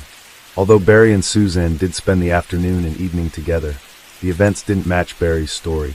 The first significant discrepancy arose between 2.42 and 2.44. Phone records showed Barry making erratic movements around the property. When questioned, Barry claimed he was likely hunting chipmunks with tranquilizers at 2:47 p.m. Then, Barry turned his phone to airplane mode, which remained active until 10:17 p.m. Furthermore, the steak dinner he claimed to have shared with his wife was called into question when investigators found only 1 dirty dish instead of 2. Later that night, more peculiarities emerged on the Morphew property. During their examination of the data, the police found several concerning details that raised suspicions about Barry's activities later that night. At 9:30 p.m., his car was seen reversing backward from the driveway, moving 96 feet. Investigators thought this might be when he loaded her body onto his truck if he was guilty. The records also showed that between 3.25 and 3.48, the door to his truck opened and closed over 80 times. Although this evidence was circumstantial, it suggested that Barry was not telling the police everything, prompting a closer investigation into the events of May 10th. Further investigation revealed that Barry had no legitimate reason to be in Broomfield that day. His company's contract was not set to start until a week later, so there was no project for him to inspect. Barry claimed that he had only visited the Holiday Inn, the job site, a local store for granola and water, and briefly stopped at McDonald's to clean his windshield. The footage obtained by the Colorado Bureau of Investigation contradicted his account. Barry was caught on camera throwing away 5 trash bags near McDonald's and the Holiday Inn. When questioned about it, he gave a suspicious explanation, claiming he was trying to avoid waste disposal fees by cleaning his car himself. However, when officers inspected his car, his story fell apart. A coworker reported a strong smell of bleach and chlorine the day after Suzanne disappeared. Additionally, investigators found that Barry had changed his clothes multiple times that day. Despite these suspicious actions, the investigators initially found no clear motive for Barry's behavior. But when they dug deeper into their personal lives, they discovered a motive. Barry and Suzanne's daughter revealed that the couple's marriage was not as happy as Barry made it out to be. Their phone and personal belongings proved this. In fact, Suzanne was extremely unhappy in the marriage and talked about how Barry refused to consider divorce. Susan kept a list of grievances on her phone, detailing a pattern of physical abuse. She was afraid to be alone in a room with Barry and worried about his drinking. She also suspected him of infidelity and tried to protect her phone from him. But when the police searched the Morphew house, they found a pen that Suzanne had bought to catch her husband in the act. Ironically, it recorded her own infidelity, not his. The pen revealed that Suzanne was having an affair with a man named Jeff, a high school acquaintance. The affair allegedly started in 2018 and had lasted for about 1.5 years. Although Jeff seemed to be involved in Suzanne's disappearance, the investigators believed that Barry had discovered Suzanne's infidelity and that a note she wrote 2 days before she vanished supported this theory. The note indicated that Barry had accused Suzanne of having a boyfriend. The spy pen was crucial evidence, but it was not the only important discovery made during the search of the Morphew house. The police also found a bullet casing in the bedroom, a large crack in the doorframe, and remnants of Suzanne's journal in the fireplace. When combined with telematic data, these findings suggested that Barry might have planned and carried out the murder of his wife, possibly killing her in the afternoon of May 9, 2020. After texting her boyfriend 53 times and sending a selfie at around 2:10 p.m., Suzanne never used her phone again. It wasn't until 2 weeks later that the public learned Barry was a suspect in his wife's disappearance, when the police conducted a 2-day excavation of a construction site in Salida, one of Barry's job sites. In response, Barry released a strange video proclaiming his innocence. However, he wasn't arrested until May 5, 2021, nearly a year after the investigation began. Although the evidence against Barry was largely circumstantial, the prosecution seemed confident in their case due to his changing stories, repeated lies, and clear motive. Barry was charged with multiple crimes, including first-degree murder of his wife, tampering with physical evidence, possession of a dangerous weapon, and attempting to influence a public servant. Moreover, he was charged with filing a fraudulent election ballot in Suzanne's name, claiming he didn't know it was wrong and that it would help Trump's campaign. Barry pleaded guilty to this charge and paid a $600 fine. In August 2021, a preliminary hearing was held to determine whether Barry Morse's case would proceed to trial. During this 4-day hearing, the prosecution presented their evidence and proposed a theory that Barry murdered his wife on May 9, 2020, then dismembered her body in a hotel room. He allegedly disposed of the tools used and buried her body in an unmarked grave. However, the defense strongly challenged the prosecution's account, highlighting several inconsistencies. They pointed out that cadaver dogs were unable to detect any human remains in Barry's car or the hotel room where the alleged dismemberment took place. The defense also suggested that the dart bullet cover might have been planted as evidence. Furthermore, they noted visual discrepancies in the photos of the dryer, with one image showing the cap inside the dryer and another image showing it was not present. The defense argued that Barry couldn't have used his dart gun in the alleged murder because it was broken at the time. In addition, that Barry's car and bike helmet that didn't match Barry. This DNA actually matched evidence from 3 unsolved sexual assault cases in Chicago and Arizona, raising reasonable doubt about Barry's guilt.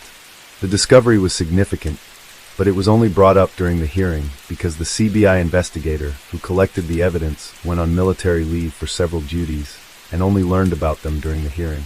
This meant the prosecution had withheld important evidence that could have helped the defense. Throughout the hearing, the defense argued that the presence of another suspect with a criminal record meant the prosecution didn't have enough evidence to convict Barry of killing his wife. They asked the judge to make a quick decision and to reopen the case. On September 7th, the judge ruled that the case against Barry would proceed, setting his bail at $500,000. Barry was released from county jail on September 20th, 2021, just 9 days before the trial was scheduled to start. However, in a surprising turn of events, the prosecution suddenly filed a motion to dismiss all charges against Barry without prejudice, if new evidence emerges. Given the lack of concrete evidence proving Barry's guilt and the prosecution's misconduct, securing a conviction would have been a difficult task. Moreover, the prosecution had missed several crucial deadlines, resulting in sanctions that prevented 14 key witnesses from testifying at the trial. The news of the dismissal shocked the public, and Barry was pictured on the front page on September 22, 2023. Investigators unearthed multiple shallow graves in Moffett, Colorado, during an investigation. Suzanne's remains were identified using her dental records and chemotherapy port. Surprisingly, over 50 miles away from the initial search area, focused on the mountains surrounding Barry's property. Although the police are certain Barry's truck was not in Moffett on May 9th and 10th, some suggest he could have had an accomplice in disposing of Suzanne's body, allowing him to travel to Moffett, bury the body, and return. If investigators obtained a subpoena for Barry's phone and car data for an extended period, they might be able to link him to the location where Suzanne's remains were found. For now, but the police and district attorney's office continue to investigate the case. The 12th Judicial District's district attorney told CNN that the case remains open and no further comment can be made until more information becomes available, while offering condolences to Suzanne's family. Barry's lawyer has spoken out strongly since the body was found, suggesting that Susan might have been a victim who was murdered in a graveyard with many other bodies.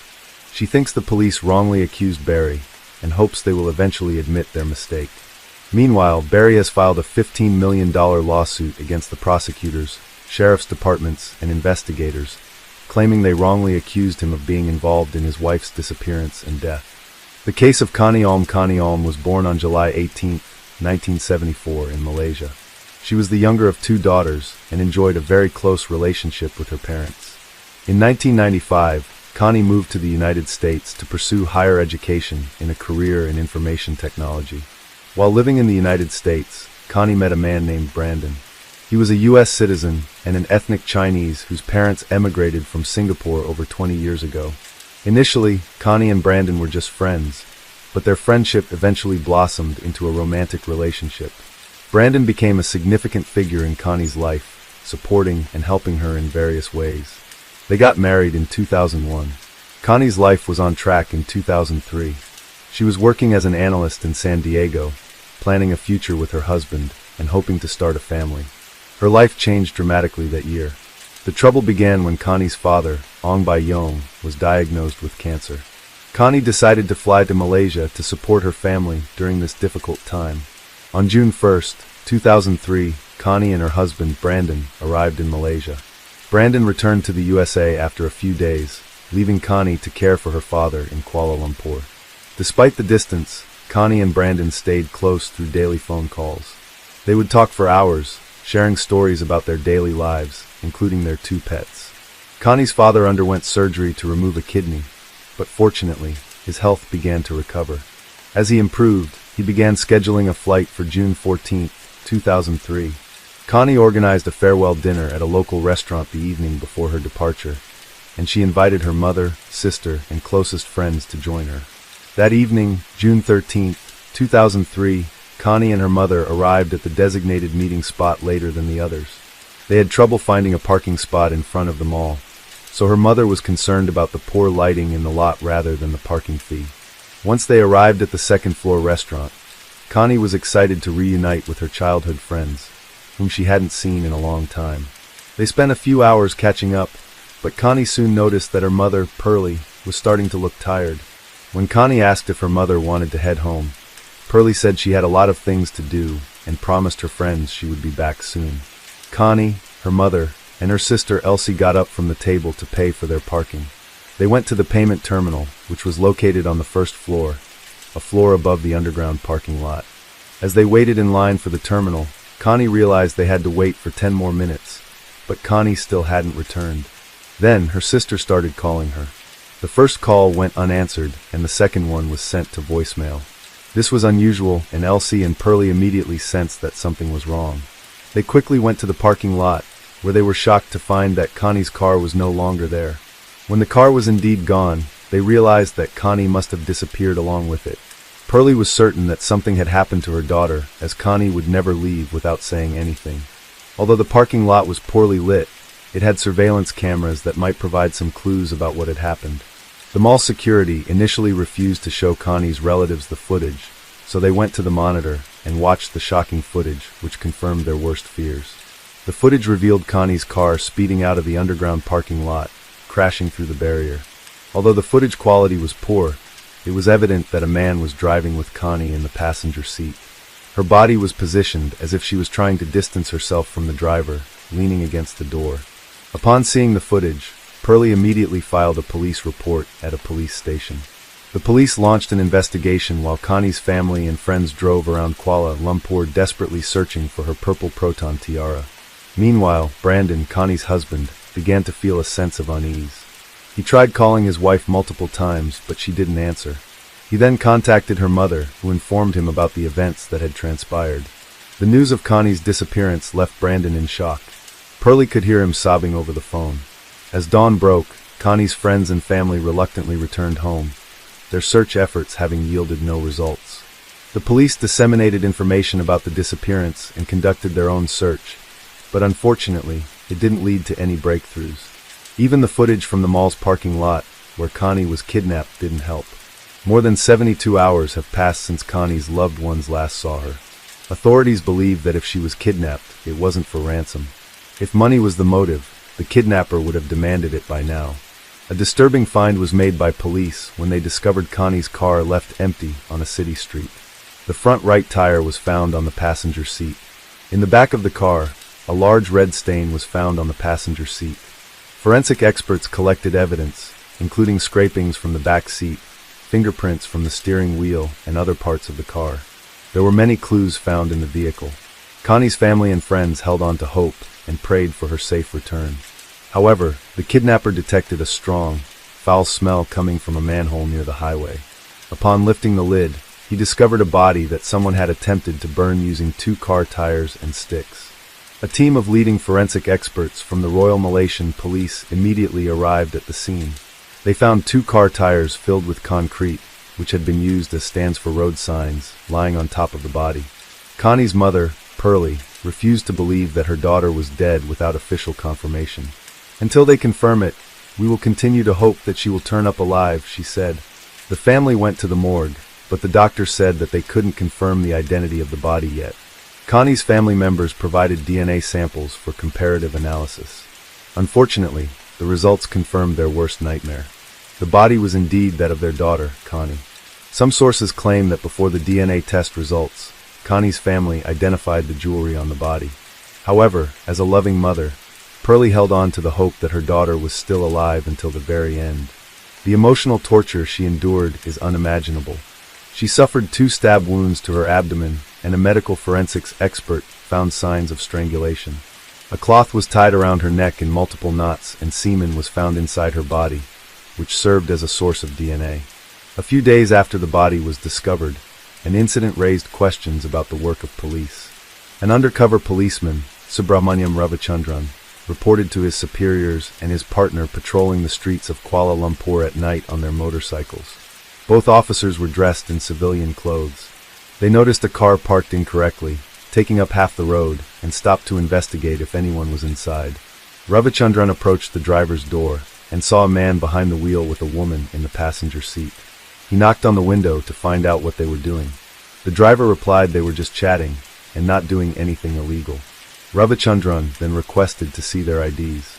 As the driver handed over the documents, she in the passenger seat made unusual hand gestures, seemingly asking for help, but stopped whenever her assumed boyfriend looked at her. Noticing this, the man claiming Ravichandran was not a police officer, but a thief. He then raised the window and reached for the ignition. Realizing the car might drive off, Ravichandran drew his pistol and shot the right front wheel. Despite this, the car sped away. Ravichandran and his partner pursued on a motorcycle, but were unable to catch up, which is puzzling given the car had a flat tire. The driver then asked, which might explain why the officer didn't call for backup or report the incident.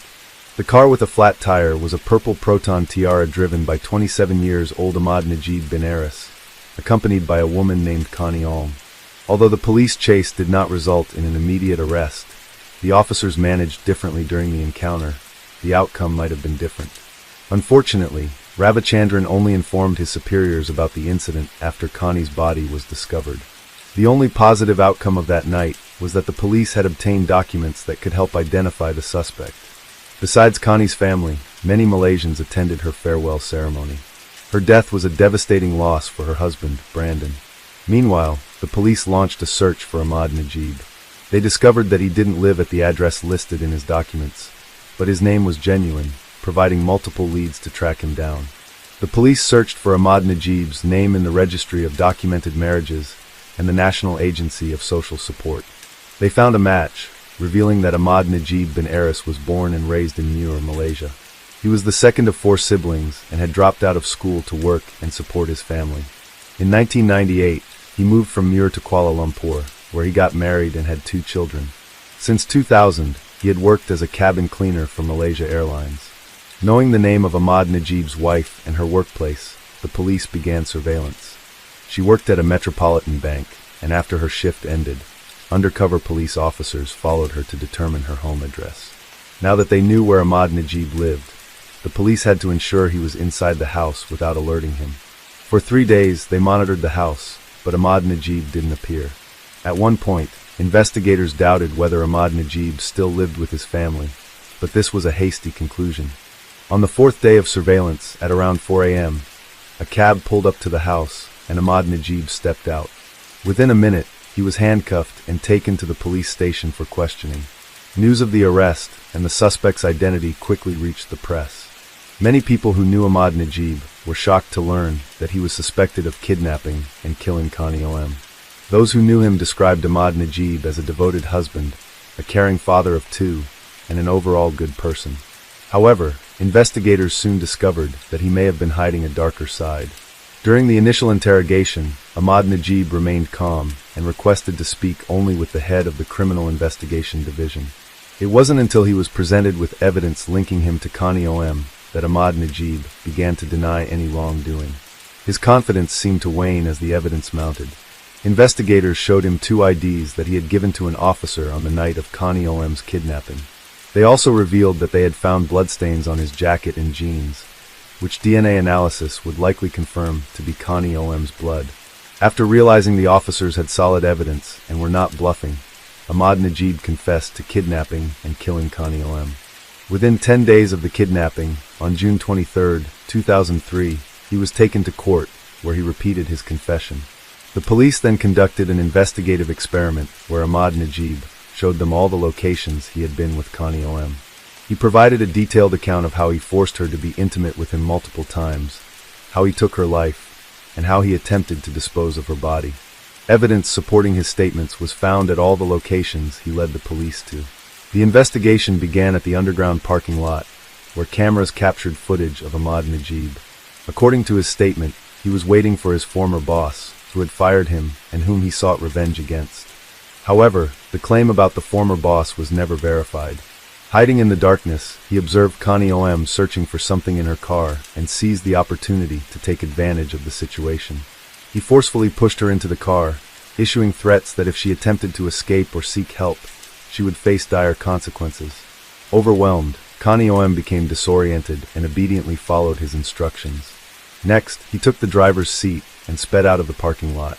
After crashing through a barrier, he stopped in an industrial area, where he began to harass Connie Om.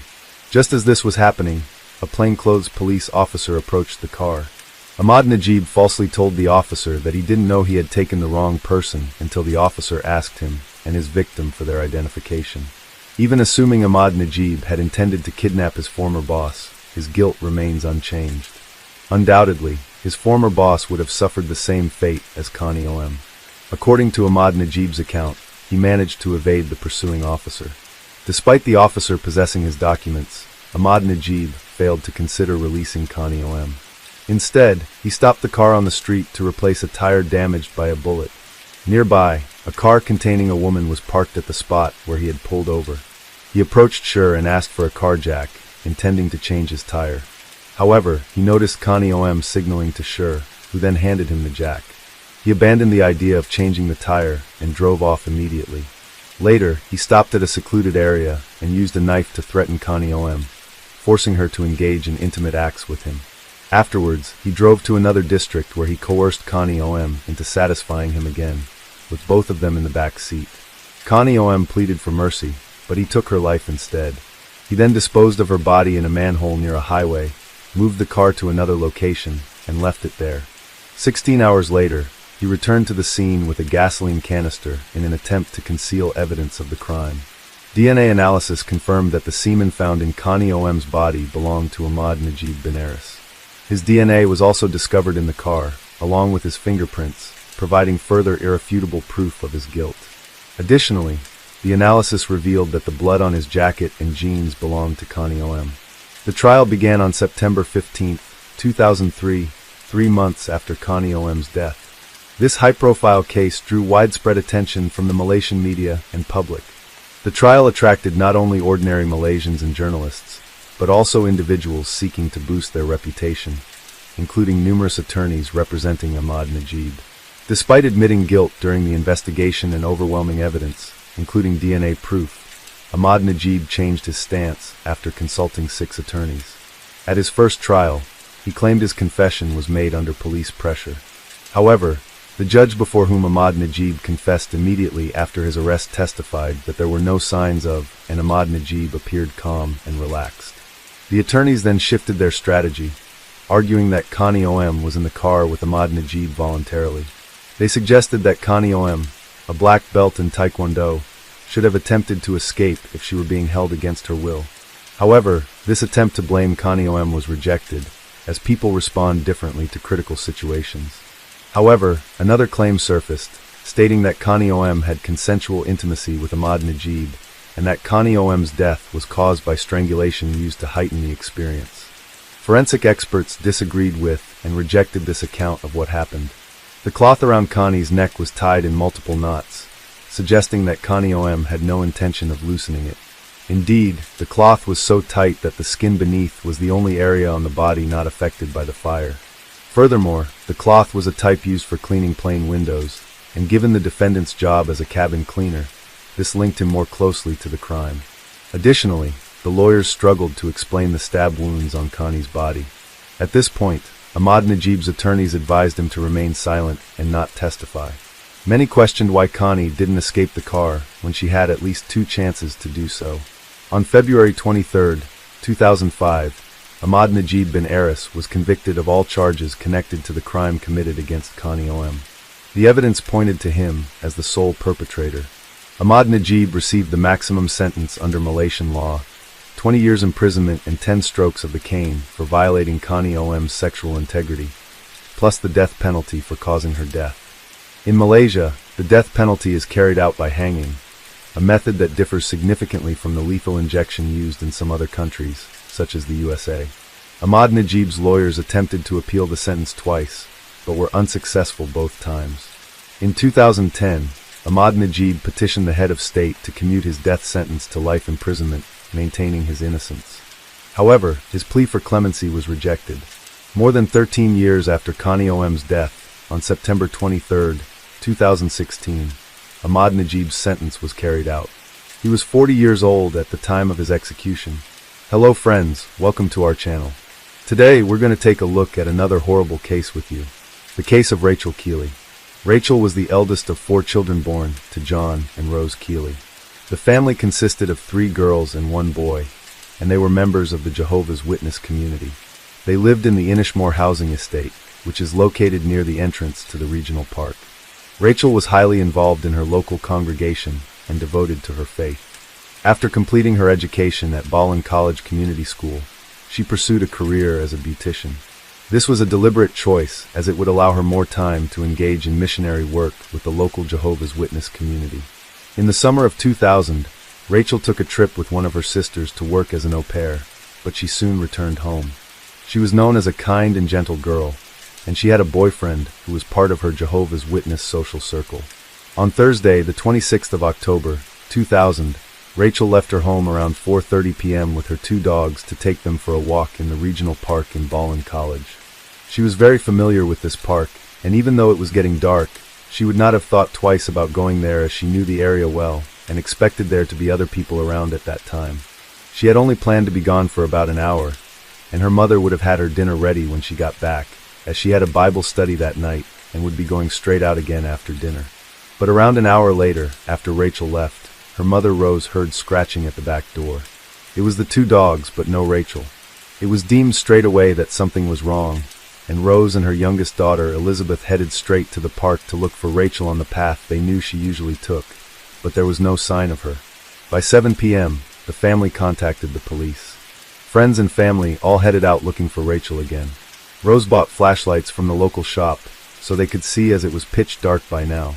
Nearing 8 p.m. that night, a close family friend would find Rachel dead in the undergrowth, not far from the walking track. She was found fully clothed, face down in the fetal position, covered with some briars and branches from trees.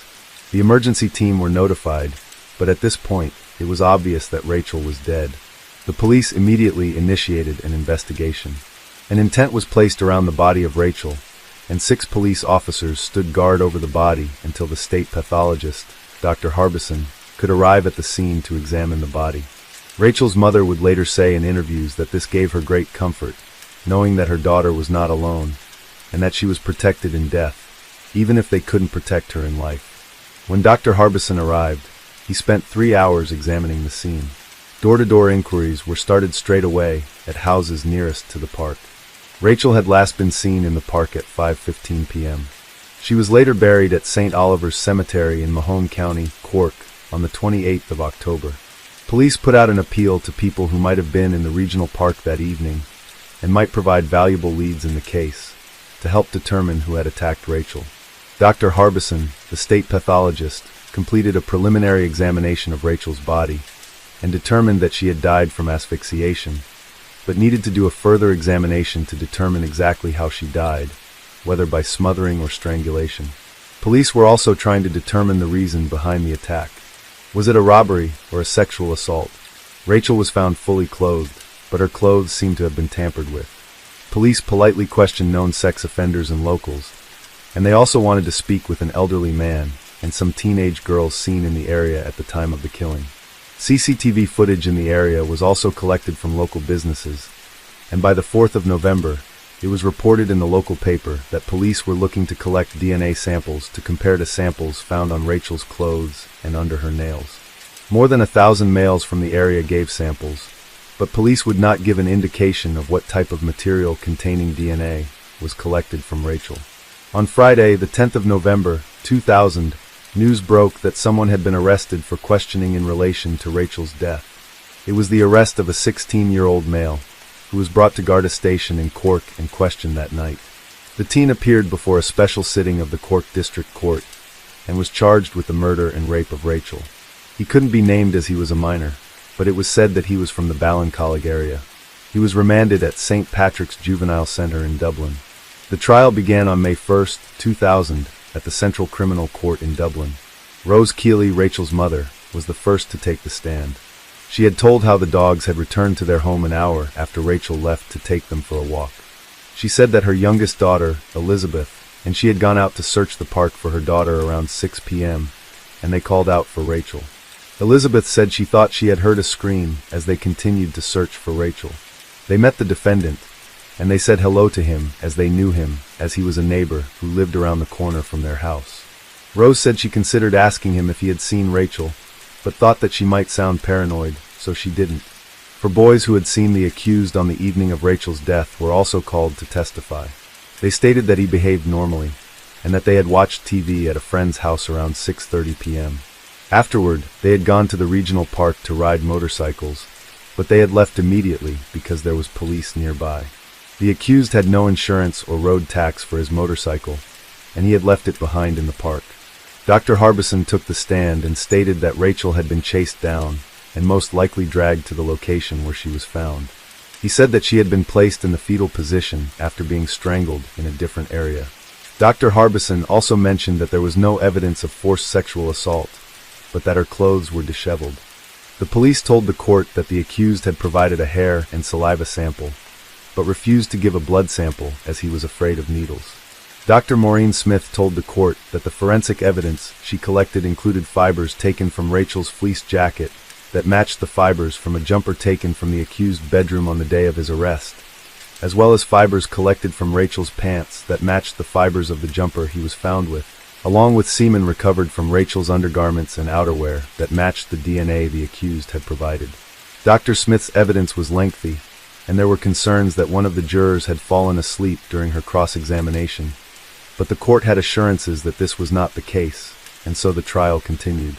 On Wednesday, the accused mother said the police came to their house while investigating, and her son was worried about getting in trouble for driving his motorbike without insurance or tax. Someone told him he could get 3 years, so he decided to leave the area, even though she told him not to, as the guardian might think he was involved in Rachel's death. She stated her son was innocent. The accused father testified that his son left school at 14. The accused was a talented athlete and Gaelic footballer who could have played for the Cork junior team. He was the oldest of 4 children from a stable background in good area, living near the Achilles. They knew Rachel casually, as the accused went to school with her brother. The accused also took to the stand, and he told the courts that on the day of the killing, he had called to his girlfriend's workplace. They had been seeing each other for around 2 years. He stated police had called to him a week before Rachel was killed, giving him a green form, which accused him of dangerous driving and driving without insurance and tax. It was a warning, and not a summons, but he knew if he was caught again that night in the park, he'd get done for it.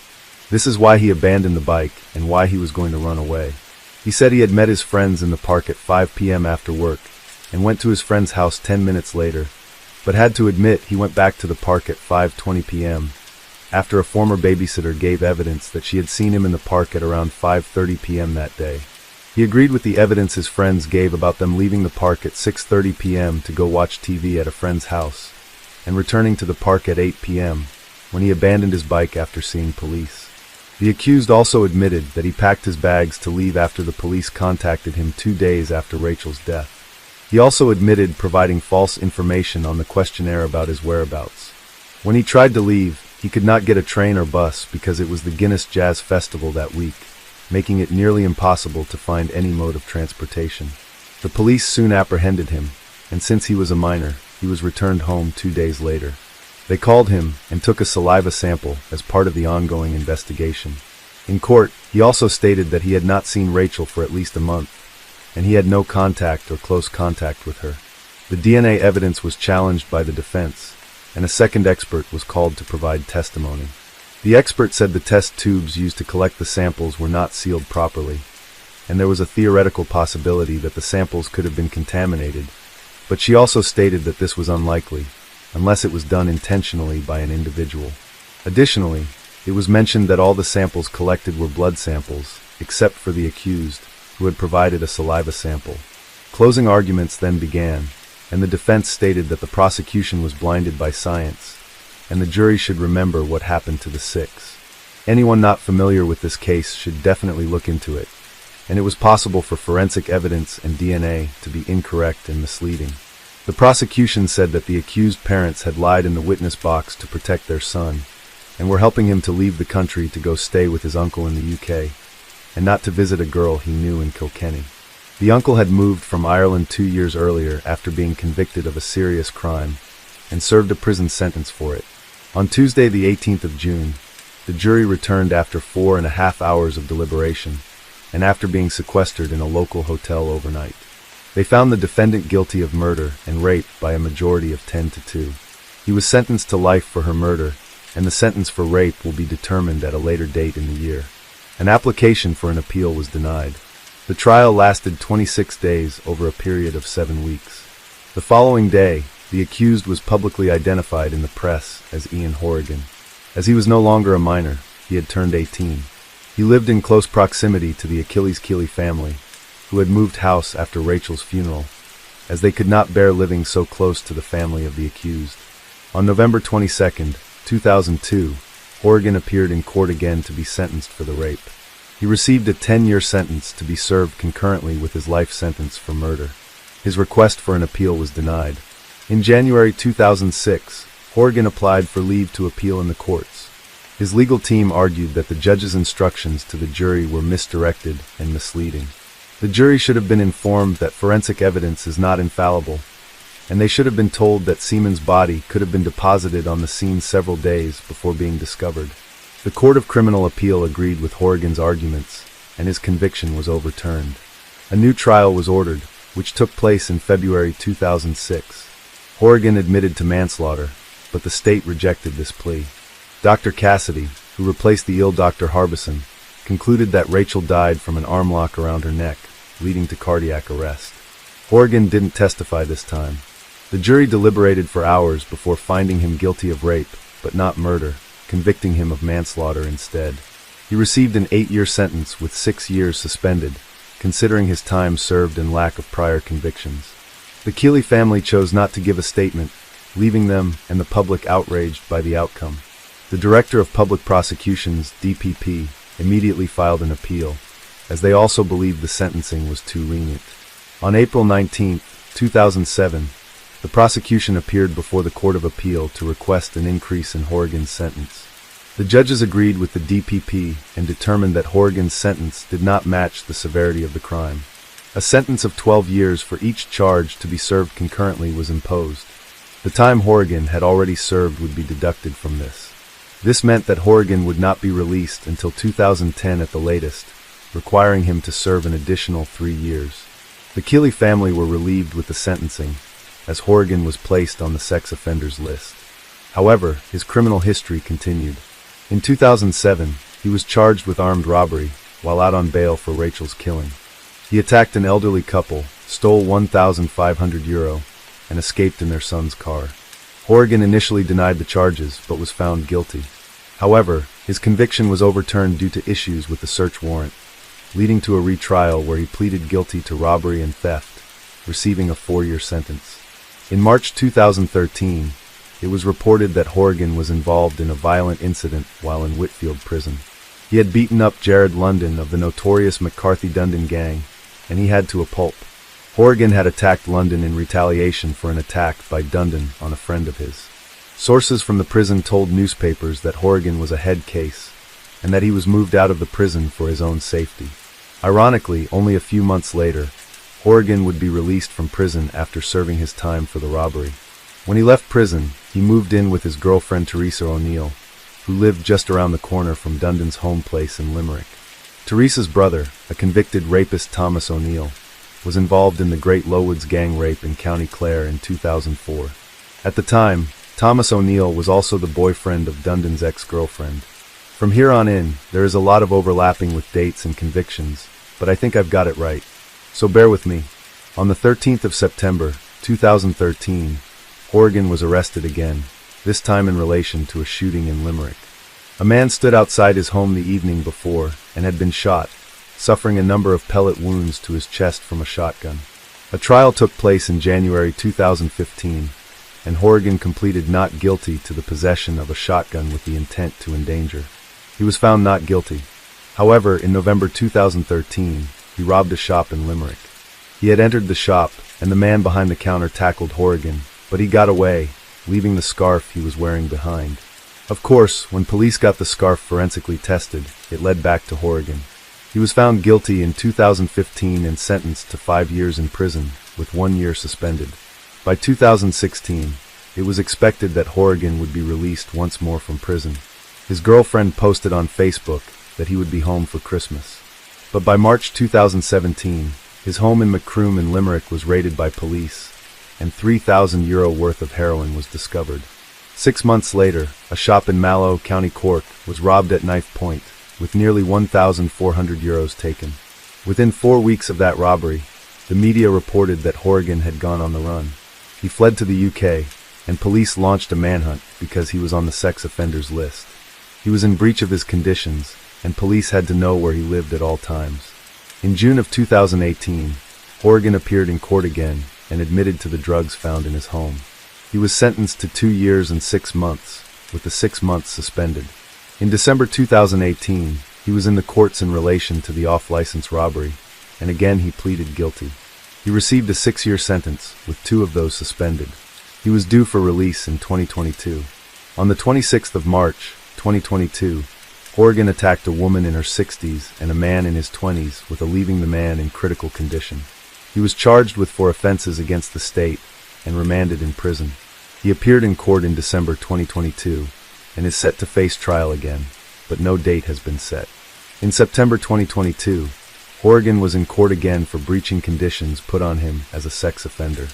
He did not notify the guardian again of a change of address, and he joined Tinder. He was sentenced to 12 months in prison. Rachel's parents have stated that they don't care how long Horrigan spends in prison, as it won't bring back their Rachel. This was not aimed towards Horrigan's other victims, but Horrigan himself. If the justice system didn't always work within these outdated laws, and if the judges had power of discretion, a lot of people would be saved from criminals like this. Horrigan is only 38 years old, and has a long life ahead to cause mayhem in this country. Where will it end, and how many more victims will there be? Hello friends, welcome to our channel. Today we're going to take a look at another horrible case with you. Blake Leibel was born in Toronto, Ontario, Canada on the 8th of May in 1981. His family was a well-off family, right up the tree. His father, Lorne Leibel, is a well-known real estate tycoon and Canadian Motorsport Hall of Famer, while Blake's mother, Eleanor Chettle, inherited Auro's products from her father, Paul Chettle. This company makes plastic polytarp materials and is reported to generate over $28 million in sales annually. But while grandfather Paul Chettle was a success, it was reported that he was known to be a control freak and bully. Paul's wife, Blake's grandmother, suffered from a severe mental illness of some kind. The specific diagnosis remains unknown, but what is known is that when Paul Chettle passed away, he left a will behind that withheld inheritance from his family, pending not only alcohol and drug screening, but also an HIV test. Once relatives successfully passed these stipulations, Paul Chettle's girlfriend would get 2 Mercedes-Benz cars, a Cadillac, and some other parting gifts, while Blake's mother got a payout of $12 million. Oddly enough, Blake's brother, Cody Leibel, was cut out of the will, with Paul Chettle stating that it wasn't out of lack of love, but rather that he knew Cody's father would adequately provide for him. On the other side of the family, Blake and Cody's father, Lorne Leibel, was a man who dated beautiful young women and took them out in fancy Ferraris. He was the envy of any man who set eyes on his fortunes or female companions. When Lorne Leibel split up with Eleanor Chettle, Blake lived with his mom, while Cody lived with his dad. It was during this time that Blake and his father reportedly became distant and estranged, as Blake felt that Lorne wasn't providing enough for him financially. Even so, the Leibel family was, by all accounts, a highly successful one. Even Blake's grandfather, Stanley Leibel, was a well-known sailor who competed in the 1968 Summer Olympics, and then later developed hundreds of homes across Toronto. Even Blake's aunt, Terry Leibel, is a Canadian journalist who served as a host for CBC's Olympic coverage during the 1996, 2002, 2004, and 2006 games. Blake and his brother, Cody Leibel, were destined for success right from the very start, or at least they certainly had the financial environment around them to allow them to succeed at whatever they put their minds to. As a matter of fact, when Cody Leibel moved to California, he certainly left his mark of success on the world. He even sold his 5,500 square foot home in Beverly Crest for almost $18 million in 2017. The buyer was reportedly Katy Perry. Then later on the same year, Cody bought Reba McEntire's house for a reported $25 million, crowning him the youngest homeowner in Beverly Park history. This move made him neighbors with big names like Sylvester Stallone, Mark Wahlberg, Denzel Washington, and even Eddie Murphy. As the youngest owner of a Ferrari Enzo, Cody not only owned a record label, but he was a regular at a poker club called Molly's Game that reportedly hosted famous faces like Leonardo DiCaprio, Ben Affleck, Matt Damon, and Tobey Maguire. Cody Leibel certainly seemed as successful as the family that raised him. Cody's brother, Blake Leibel, moved to California in 2004.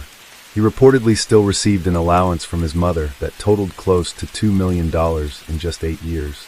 In 2011, Blake's mother Eleanor would die of brain cancer, leaving a huge inheritance behind to Blake and Cody. Roughly 2 years later, Blake challenged his mother's will to remove his father as trustee and deny his brother Cody his inheritance. But Blake, who reportedly didn't even attend his funeral, received little sympathy from the courts. But who is Blake Leibel? He wrote and directed a comedy film in 2009 called Bold. It was very low budget, and it didn't hit well at all. The movie was a massive flop with a 2.6-star rating on IMDb. But apparently you can still find it on Plex TV if you're curious. Blake Leibel also directed a 2013 film called Soulmates. He's even listed as a creative consultant and director on a few episodes of Mel Brooks' Spaceballs, the Animate. In 2010, Blake published a graphic novel called Syndrome. The novel was about a man named Dr. Chattel, who happens to share the same name as Blake's own mother. In the novel, Dr. Chattel studies serial killers. He also goes as far as to recruit a town full of actors, and then set up a fake Truman Show-style scenario. Next, he fakes the execution of a serial killer before wiping his mind and allowing the memoryless man to run free in the fake town, so Chattel can monitor his actions. The doctor's goal in the book is to cure serial killers. Chattel's character can be quoted saying that evil is not some mysterious force. Evil is a syndrome. Co-author of the book, Ryan Roberts, stated that Blake told him that he had done a research on serial killers. Ryan also recalled how Leibel jerked his hands upward when showing how a victim could be flipped upside down in order to drain them of fluid. In hindsight, Ryan Roberts said he'll never forget that. While Blake didn't actually write or illustrate the final edition of Syndrome, he was credited as creator of the book, and he wrote an introduction at the start of the novel asking the question, "If you loved hurting things, what would you do?" Syndrome, Blake's biggest success, and it ended up with him giving away stacks of the graphic novels for free at Comic-Con in San Diego. A producer said Blake wanted to be a respected comic book artist, and he used his cash to try and buy that image. He tried hard to come across as cool and edgy, but it was clear to everyone that Blake Leibel had some serious mental issues that he needed to address. His mental state had begun to deteriorate, and he was spiraling into a dark abyss. Those close to him had started to recognize the signs, but none could foresee the depths to which Blake would ultimately sink until it was beyond anyone's reach to save him. Blake Leibel had quite the romantic life. In 2006, Blake met a Californian model named Amanda Braun. Amanda was previously in a relationship with Andrew Alchek, who died in prison following convictions for crimes committed as a crooked hedge fund manager. After 5 years of dating, Blake and Amanda finally tied the knot in 2011. Not long after the wedding, Amanda Braun Leibel gave birth to a son. While the couple appeared to live comfortably in their Beverly Hills mansion, Blake continued to cash in and spend his checks pretty much as quickly as he received them. He reportedly smoked weed constantly and came up with various plans for success, but none of his ideas proved fruitful. During this time, one of Leibel's friends said Blake was developing a dark obsession with brutal violence. It was like Blake was becoming a different person. He was distant and paranoid. Then in the summer of 2015, Blake left Amanda while she was pregnant with their second child. This was reportedly due to his pot-smoking habit consuming his life, but I'd say there was more than a marijuana issue brewing. Blake began isolating from almost everyone as he sank deeper into a world filled with gore, violence, and darkness. He even stopped returning his family's calls and began to suspect that his brother Cody was in deep debt to some Russian gang members, and he was worried it could potentially bring harm back his way. But there was never any evidence that Cody Leibel owed any major debt like that, and no one could understand why Blake's sanity was spiraling out of control. But most of his friends claimed it was initially the death of his mother that brought on this dark madness. Eleanor Chattel's $5.5 million home in Toronto, plus the millions of other dollars acquired due to her death, just wasn't enough for Blake. He was broke, and when he failed to have his mother's will overturned in 2013, he turned to his father to help him pay for his mounting credit card debts. Then Blake was sued by his lawyers for non-payment in the unsuccessful case of Eleanor Chattel's will. After Blake split up with Amanda, he began pitching another original script called Psychopomp. It was about a caped vigilante that cuts off the heads of villains and then uploads his antics to YouTube. But reviewers of the script stated that it was terrible in every way possible. There wasn't one thing about Blake Leibel's new project that anyone liked. It was likened to a bad rip-off version of Batman, where Batman is violent, psychotic, stupid, sadistic, and highly unlikable. Psychopomp was nothing more than a gratuitously violent film devoid of any imaginative flair. However, there were whispers that Hilary Shore, a producer involved in Children of Men, had expressed interest in the Psychopomp screenplay. Yet, this supposed development never materialized. While married to a pregnant Amanda Braun, Blake had started seeing Yana Kashin, a stunning 30-year-old Ukrainian former attorney from Kiev. In no time, Blake got her pregnant too, and for a while, they seemed happy and healthy as Blake pulled Iana into his fantasy world of Hollywood hot pink. All the while, his mental decline was picking up speed at a volatile pace. In May of 2016, Iana gave birth to a baby girl named Diana, and to outside observers, the new family appeared to be doing well. However, the reality was far from idyllic. Blake harbored intense jealousy towards the infant, as a storm of anger raged within him. No longer the sole object of Iana's affection, Blake found himself replaced by baby Diana, pushing him to new heights of psychological instability.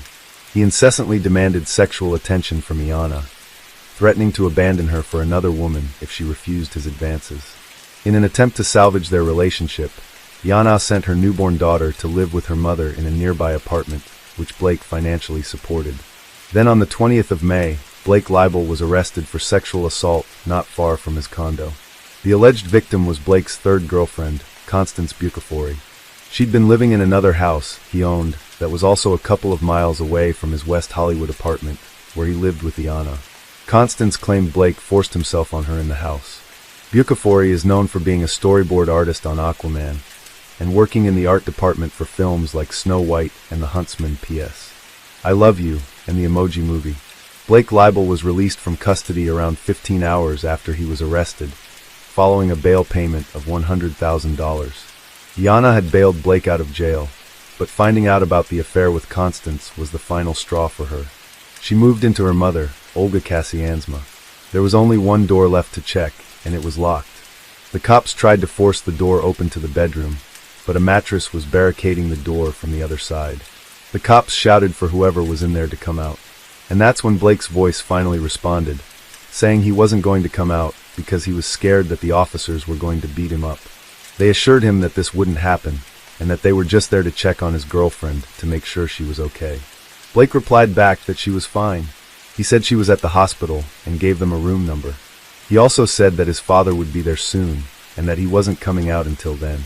Blake was referring to his accountant and mentor, Stephen Green. Blake had called Stephen around noon and asked him to come to the apartment. For a month before Stephen Green received that call, he had been unable to get in contact with Blake Leibel. Green had called, messaged, left voicemails, and even emailed Blake several times, but he never got a reply.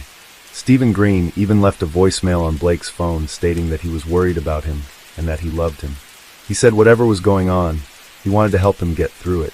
But as you're about to find out, it was way too late for that.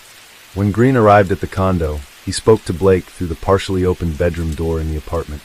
A short while later, a detective arrived on the scene to find Green now in the living room talking to Blake on the phone. Leibel was still barricaded in the master bedroom. When Green hung up the phone, the detective asked him to call Blake back, which he did. After a few minutes of conversation, Blake Leibel finally agreed to come out. He was only wearing boxer shorts when he emerged from the room. Stephen Green gave Blake some clothing to put on. Luckily, officers checked the clothing first and found Leibel's passport and about $4,000 in cash. It's thought that he was going to try and make a break for it, but that never happened. As the officers entered the bedroom, one of them screamed, "She's on the bed." The detective immediately ordered everyone to go outside, and he called in the paramedics who were waiting on standby. Sadly, Iana Cashin was pronounced dead at 1:02 p.m. on May 26th. Iana Cashin's naked body was lying on a clean sheet and was covered by a red Mickey Mouse blanket on top of a blue polka dot blanket. Her head was on a pillow. There were abrasions and bruising on the left side of Cashin's face, consistent with blunt force trauma. There were human bite marks on Cashin's left jaw and left bicep, as well as fingernail marks under her jawline. Her scalp had been removed from around her eyebrows to the hairline on the back of her head. A large portion of skin on the right side of her face had also been removed. The skull bone was there were cuts across her lower forehead, below the eyebrows. There was also a cut on the right side of her face, from her cheek to her jawline, and another on the left side of her face, toward where the ear should have been, but it was missing. The medical examiner later proposed that a sharp-bladed tool had been used to cut off the skin, but he also noted that some facial tissue had been ripped away by hand. Considering the extensive damage to Jana's face and skull, combined with the challenging nature of both cutting and tearing the tissue, the doctor believed that inflicting these injuries would have been a lengthy process. Moreover, The presence of inflammation in the tissue and bleeding from several severed samples led to the tragic conclusion that Jana Cashin was still alive while enduring this prolonged torture. The examiner also determined that there was no blood in Jana's heart, veins, or arteries. Half of Jana's blood supply was missing. This is highly unusual, even considering the weight of her injuries. Gravity wouldn't have been enough to drain that much blood from her body. Her heart would have had to have been pumping the entire time. It was the medical examiner's opinion that Blake may have drained Jana's blood by placing her in the bathtub with her head lower than her feet, and then running water over her head, which could have increased the blood flow and potentially interfere with clotting. Due to the presence of foam in her nostrils, the doctor concluded that Jana was probably submerged in water for at least 30 minutes. Her body was then washed and placed on the clean sheet. Her cause of death was ruled as exsanguination, which is the draining of blood. There was an additional pillow to the left of Jana with an indentation on it. It was as if someone had been laying next to her. There were dried blood stains on the mattress beneath the sheet she lay upon. The investigation uncovered the extent of the violence that had occurred throughout Blake Libel's condo. According to court documents, blood stains and pieces of human flesh were discovered behind the bed. Blood was also splattered on the wall near Jana's body. A fragment of an eyebrow was found on the floor beside the bed. In addition to the mattress Jana was lying on, blood stains were present on another mattress from a second bed in the room, as well as on a side table and in various other areas of the bedroom. The mattress that had been used to obstruct the door belonged to this second bed. A clump of hair and a blood-stained razor were found in the trash can. When cops entered the bathroom of the master bedroom, warm water was running in the bathtub. Blood stains and hair could be seen in the tub. A green paring knife with blood on it was found in the top drawer in the bathroom. The oval shape of the blood stains found on the headboard of the bed and the guest bedroom were consistent with having been made via the top of Jana's scalped head. There was blood on 2 towels, a pillowcase, the floor, and the base of the drapes in the guest bedroom. The drain in the tub of the guest bathroom also tested positive for blood. The same drain contained some freshly cut hair. Chemical testing also confirmed the presence of blood that someone had tried to clean up in areas of the dining room, the hallway, the guest bathroom, and both of the bedrooms. The kitchen garbage disposal also tested positive for blood. Then more evidence was found in the dumpster. Inside trash bags that had been thrown down the garbage chute mere feet from Blake's condo door, investigators found blood-stained bedding, towels, clothing, bath mats, placemats, a bed skirt with bloody handprints, human tissue including some pieces with hair that appeared to be scalp and the missing ear. Samples taken from Blake's hand and fingernails also contained Jana's DNA. Jana's hands showed signs of injury consistent with self-defense. The marks and bruises seen on Blake's face when arrested were most likely inflicted by Jana fighting for her life. The LA coroner concluded that she was kept alive for around 8 hours. He said he'd never seen injuries like that, and he likened them to wartime injuries. Blake Libel was arrested and charged with the torture and murder of Jana Cashin. It was later discovered that he used her phone to order food to the apartment via Postmates twice during the time Jana was missing. Blake's demeanor on the scene was described as ice cold. He acted as if he didn't even know Jana was dead. When an officer told him, he simply replied, "Well, I guess you'll find out who did it then." Libel donned an evil grin as officers led him away from the condo in handcuffs. On June 26, 2018, Blake Libel was sentenced to life without parole. Due to the nature of his crimes, he was eligible for the death penalty, but the DA didn't pursue it even though doctors deemed Blake not to be insane and stated he was fit to stand trial. It took the jury just 3 hours to deliver a guilty verdict. Blake was also ordered to pay about $43 million to Jana Cashin's family. Cody Libel was present on every day of the trial. Blake's father never showed up. Jana Cashin had only been living in the United States for a couple of years before tragedy struck.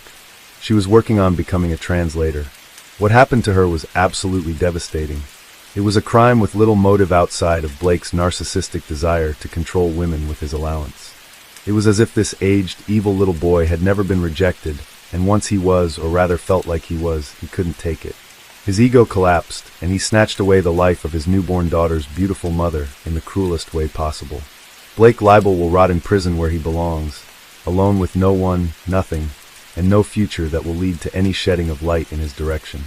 In 2013, Jessica Herringer, a 25-year-old woman, disappeared under circumstances from her workplace.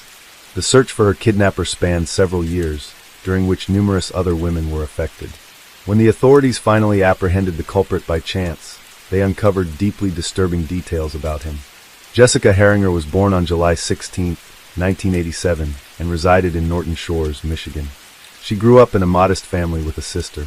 At 22, Jessica became a mother to a son named Zine, fathered by her long-term partner Dakota Quayle Dyer. They were still together in 2013, living in a leased home. At the age of 25, Jessica worked at an Exxon gas station in Norton Shores, located near Lake Michigan. Known for her warm and friendly nature as a manager, she often received praise from customers. To support her cherished 3-year-old son, she frequently took on extra hours. Jessica's diary highlighted her ambitions to learn and advance. She aspired to pursue college studies in accounting, but financial constraints hindered this goal. Dakota was unable to fully support their family, leading to frequent disputes and turmoil in their relationship. The couple was engaged, yet their marriage faced repeated delays due to various factors. On the evening of April 26, 2013, Jessica Herringer was carrying out her regular duties at the Exxon gas station. Her day began with a visit to a nearby store around 3 p.m., followed by a drive to her workplace. She arrived at the gas station around 4:35 p.m., parked her car, and started her night shift, which was supposed to end at 11:30 p.m. Jessica was the sole employee on duty that night. At 11:14 p.m., a customer called emergency services, reporting his experience at the Exxon station. He had entered the store to pay for his gas in cash, but found it unattended. He informed the dispatcher, "I'm not sure what's going on, but there's no one at the station. The door is open and unlocked. Lights are still on, but there's no one to take my payment. There are just my car and another vehicle outside. Why isn't anyone here? It looks very odd." The police reached the Exxon gas station within 10 minutes of the 911 call. During their inspection of the premises, both inside and outside, they found no evidence of a struggle. Everything seemed orderly. Jessica's coat was in the back room, along with her purse containing $400, car and house keys. A solitary drop of blood, later identified as Jessica's, was discovered near the storage area's back door. Additionally, a cap from a Walther P22 semi-automatic pistol's laser sight and 2 batteries, likely for a watch, were found on the floor. The gas station's cash register remained undisturbed with all the money intact. The last recorded transaction was at 10:52 p.m. for a lighter. The facility lacked interior surveillance cameras. Positioned next to the cash register was Jessica's pack of cigarettes, suggesting she had briefly left her station with the intention of returning soon. Her locked car was parked outside, but Jessica was nowhere to be seen. She had inexplicably disappeared. Upon discovering the station unattended, police reached out to the gas station's owner, informing them of the situation. The owner subsequently contacted another manager living close by, requesting her to secure the premises. Additionally, the police notified Jessica's family of her disappearance. Her parents sought clues to her whereabouts and called her friends. One friend recalled being at the gas station between 8 to 9 p.m. that day, noting that all appeared normal then. Shortly after, a fellow employee arrived to lock up the station. This colleague recounted that around 11 p.m., she and her boyfriend had driven by the station on a motorcycle. They spotted a silver Chrysler Town and Country minivan parked near the rear service door, with its back door open. Suspecting Jessica might be involved in theft from the station, they paused to observe further developments. The manager observed a young man with disheveled wavy hair near the minivan, dressed in an orange sweatshirt. She saw him repeatedly open and close the vehicle's rear door, before he finally drove off. Police reviewing surveillance footage from surrounding buildings located a video showing a silver Chrysler passing by Exxon gas station at 11:02 p.m. A store employee nearby also spoke to the police, mentioning that he had seen the man in the minivan conversing with Jessica Christian. The employee initially thought the stranger was merely flirting with Jessica, given her attractiveness. He noted Jessica standing outside while the man questioned why she wasn't inside. Both Christian and Jessica's colleague, who had spotted the man by the minivan, contributed to creating a composite sketch of the unidentified individual. He was depicted as a light-complexioned young male with dark wavy hair, a stocky build, and approximately 1.82 m in height. The sketch was released 3 days following Jessica's disappearance. Despite numerous calls received by police in response, no significant leads emerged from the information provided. The prevalence of the silver Chrysler minivan in the United States posed a considerable obstacle in the investigation. In Michigan alone, there were approximately 15,000 vehicles of this kind registered. Identifying the specific driver of the minivan linked to Jessica Hinger's disappearance became a daunting challenge, given the vast number of identical models. Initially, Jessica's boyfriend Dakota Quayle D. was a suspect in her disappearance. He acknowledged their frequent arguments, but denied ever physically harming her. Dakota actively cooperated with the investigation, informing police that he was at home with their 3-year-old son on the night Jessica vanished. Without access to a car, he couldn't have traveled to her workplace, and his phone records, once verified by detectives, confirmed his presence at home that evening. This led to his exclusion from the suspect list. The investigation revealed that Jessica had numerous admirers due to her amiable and outgoing personality, which sometimes led to misunderstandings. One such admirer was Jess Ammerman, a 37-year-old married plumber. He visited Jessica at the gas station around 9:30 p.m. on the day she disappeared and confessed his love and willingness to divorce his wife for her. However, Jessica rebuffed his advances. Jess then left the station and called his wife. They spoke for about 50 minutes before he returned home. Following his interrogation, a polygraph test, and an interview with his wife, Jess Ammerman was also eliminated as a suspect. Rob Fallett, the brother of the Exxon gas station's manager, subsequently emerged as another individual involved in this case, though context-wise specifics about Rob's involvement were not provided. Identified as the next suspect, he mentioned visiting the gas station around 9 p.m. on the day Jessica disappeared. Upon greeting her, he noticed she seemed downcast. Asking about her mood, Jessica confided in having family troubles. Rob suggested she could stay with him, but she declined. After a short while at the station and making a purchase, Rob left for a night fishing trip at the lake. Detectives checked Rob's phone records for that evening, which corroborated his account of leaving the gas station for fishing. Consequently, Rob Fallett was eliminated from the suspect list. Search and rescue operations for Jessica Heringer were launched using helicopters, expertly trained canines, and extensive searches of residential and commercial properties, woods, and Lake Michigan. Despite these exhaustive efforts, no leads were found, leading to an impasse in the case. Nearly a year later, in February 2014, a similar event occurred in Michigan. A small blonde bespectacled woman was assaulted by a man while returning home late at night. She was kidnapped, taken to his apartment, and attacked.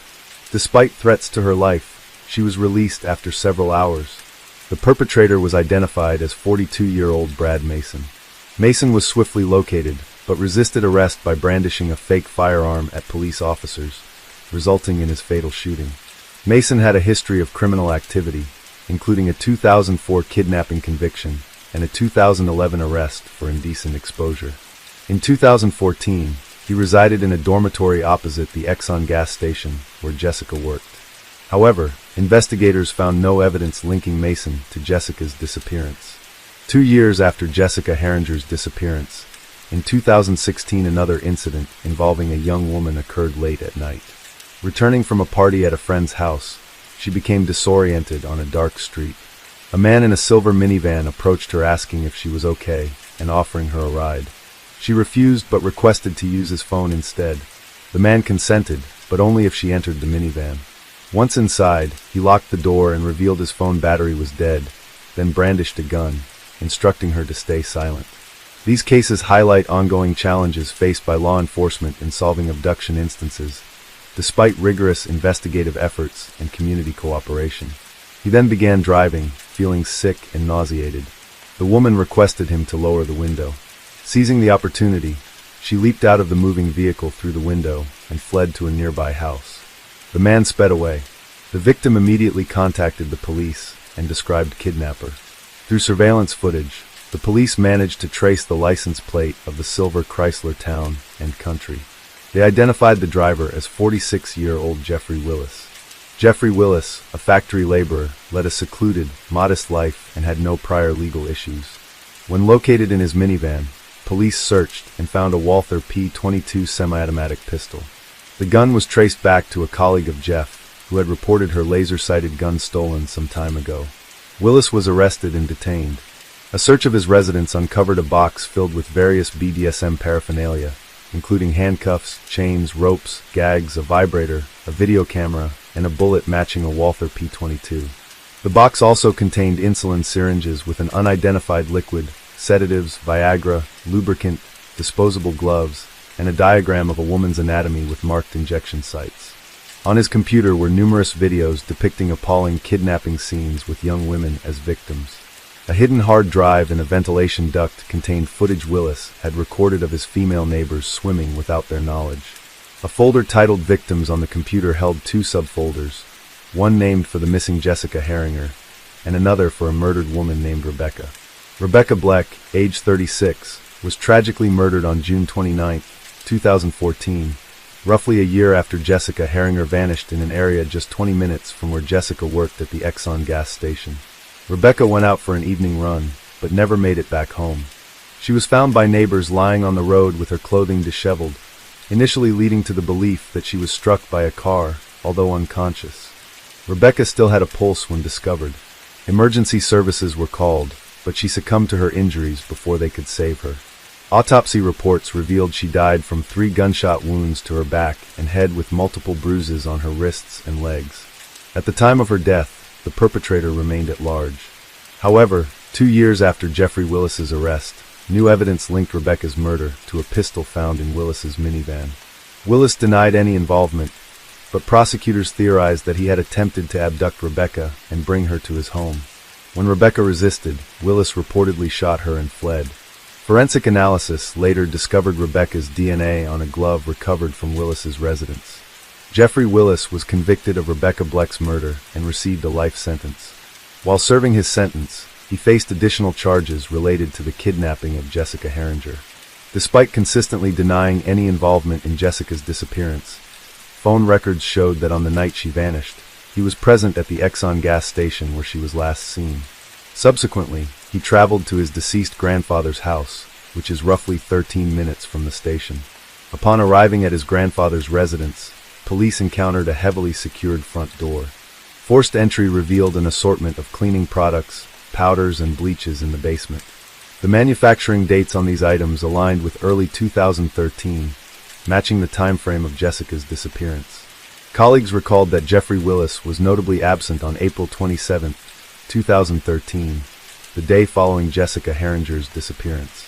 When he returned to work a few days later, he had conspicuous deep scratches on his face and hands, raising further suspicions among those who knew him. A woman who visited the gas station on April 25, the day before Jessica's disappearance, later contacted police. She arrived late in the evening and expressed concern about being there alone at such an hour to Jessica herself. Jessica nodded in acknowledgement, appearing anxious and somewhat scared.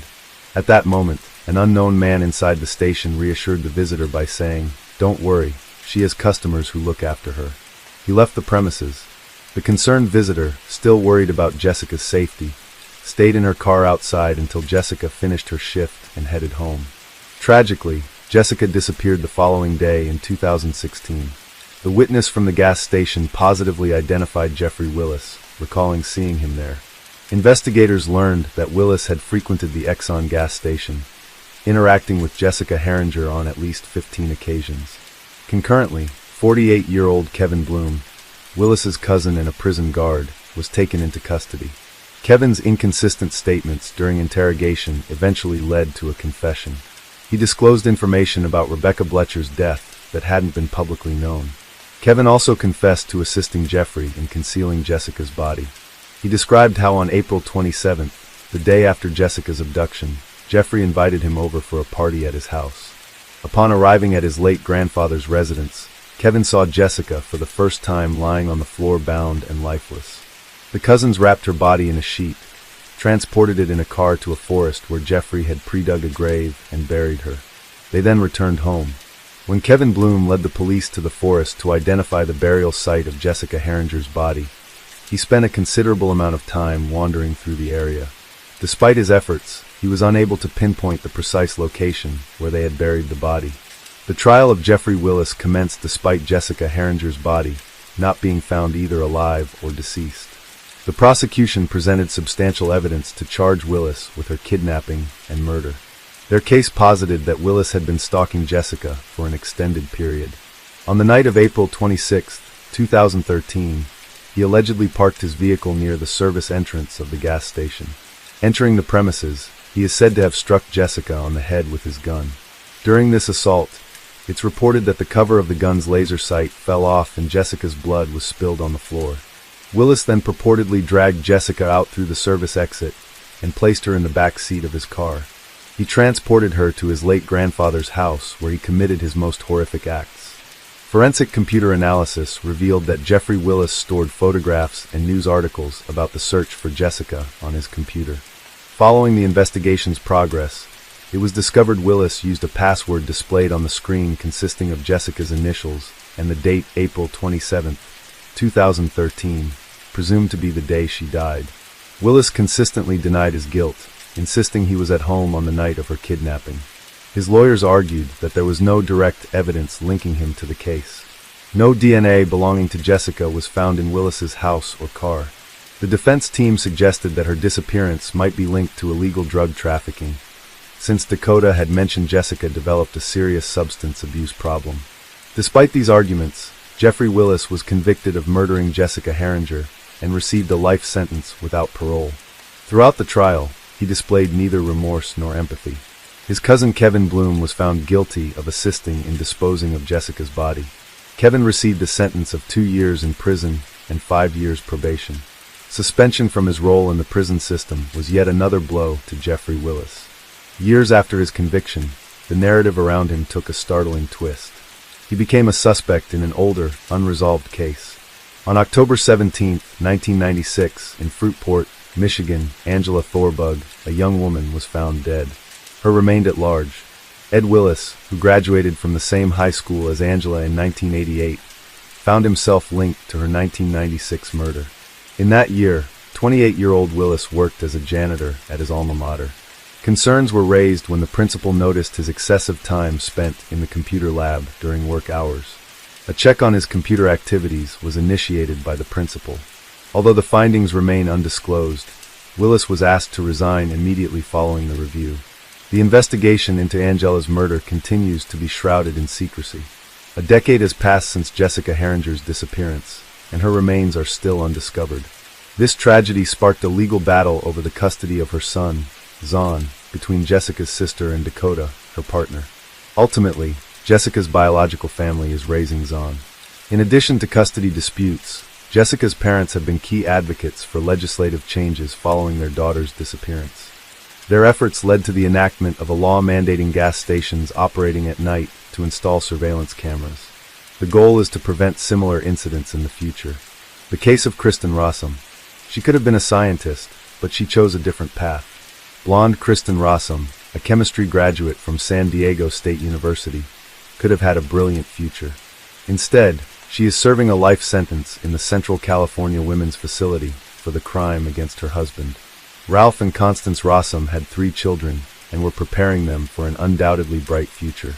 The children received education from top schools, were tutored, and participated in clubs and sections for talent development.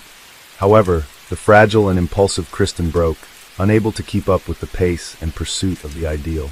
Lying, skipping classes, and the desire to escape reality first introduced her to a sense of ease and oblivion after consuming alcohol. But soon, alcohol stopped providing the desired effect of tranquility, and she became dependent on the controlled substance methamphetamine. Methamphetamine, meth, is the most addictive illicit substance in the USA. It causes paranoia, clouds judgment, euphoria, and hallucinations. Kristen's erratic behavior and detachment from real life caught her parents' attention. After a long conversation, she admitted that she had been addicted to the substance since high school. This behavior was a severe blow for a family of university-educated professionals.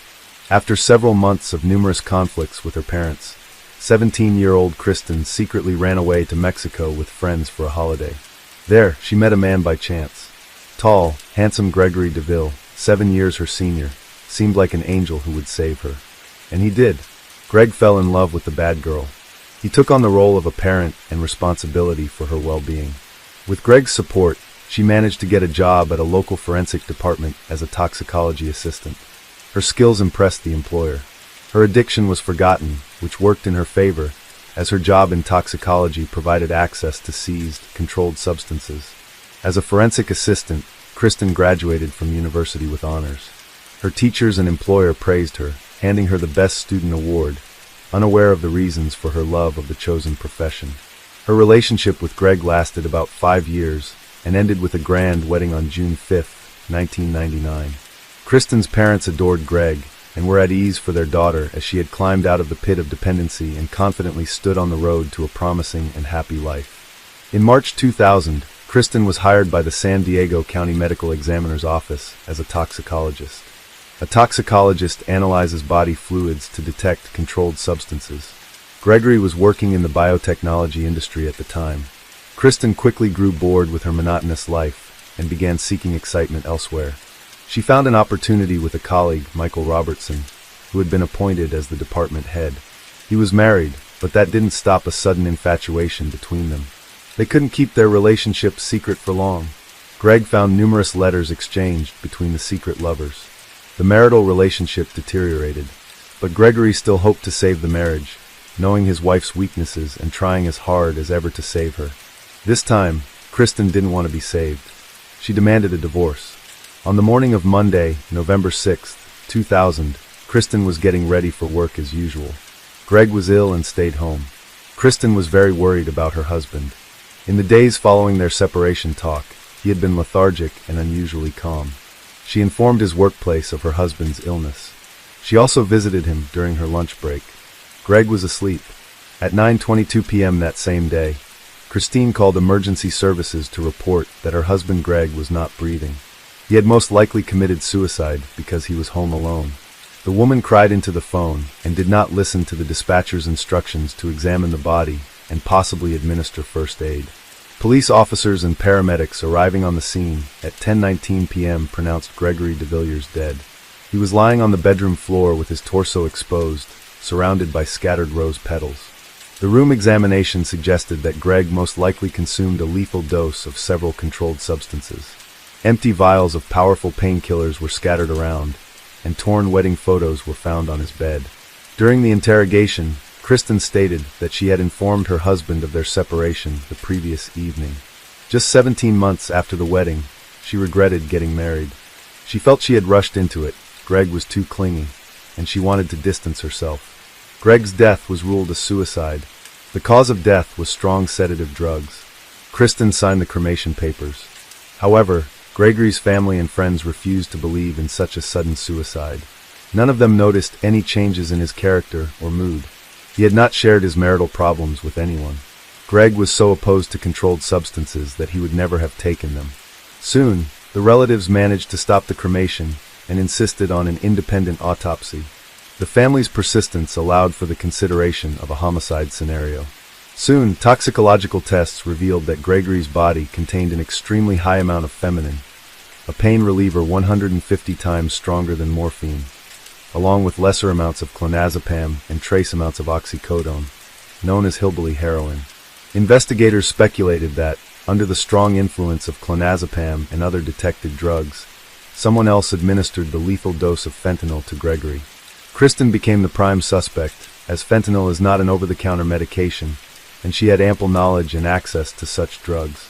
Upon arrival for interrogation at the police station, Kristen's emaciated, unattractive appearance and her doping behavior indicated her drug dependency. This was confirmed by her own statements on the day of Gregory's death. Kristen was inconsistent in her accounts.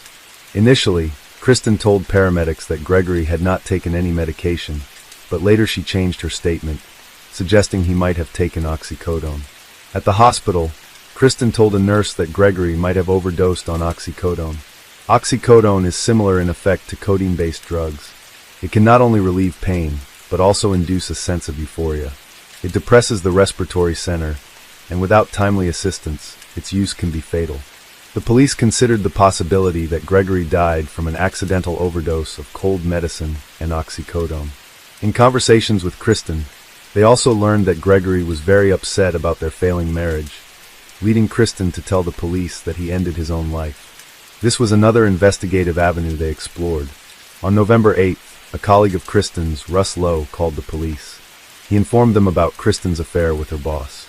This information shifted the course of the police investigation. Evidence of Kristen's connection with her boss, Dr. Robertson, was found.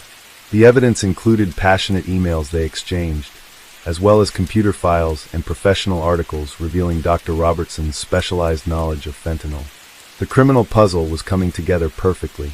It was suspected that Gregory became a threat to the lovers, as he knew that Kristen, with her access to the lab and controlled substances, was secretly using them, and Michael was covering for her.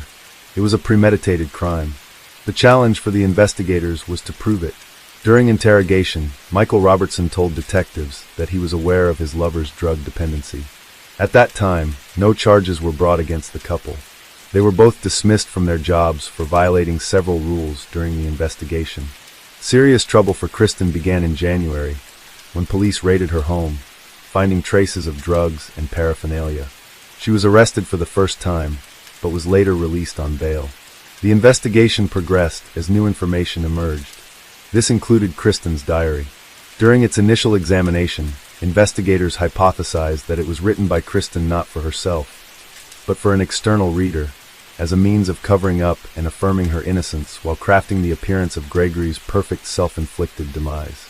On the day of her husband's death, she bought a rose in revealing lingerie actions inconsistent with her distressed demeanor. Medical examination indicated that Gregory was unconscious for at least 6 hours before his passing, and his death could have occurred an hour or an hour and a half before it was confirmed. Additionally, a bruise around a needle injection site on the young man's arm was found, its purpose and executor unexplained.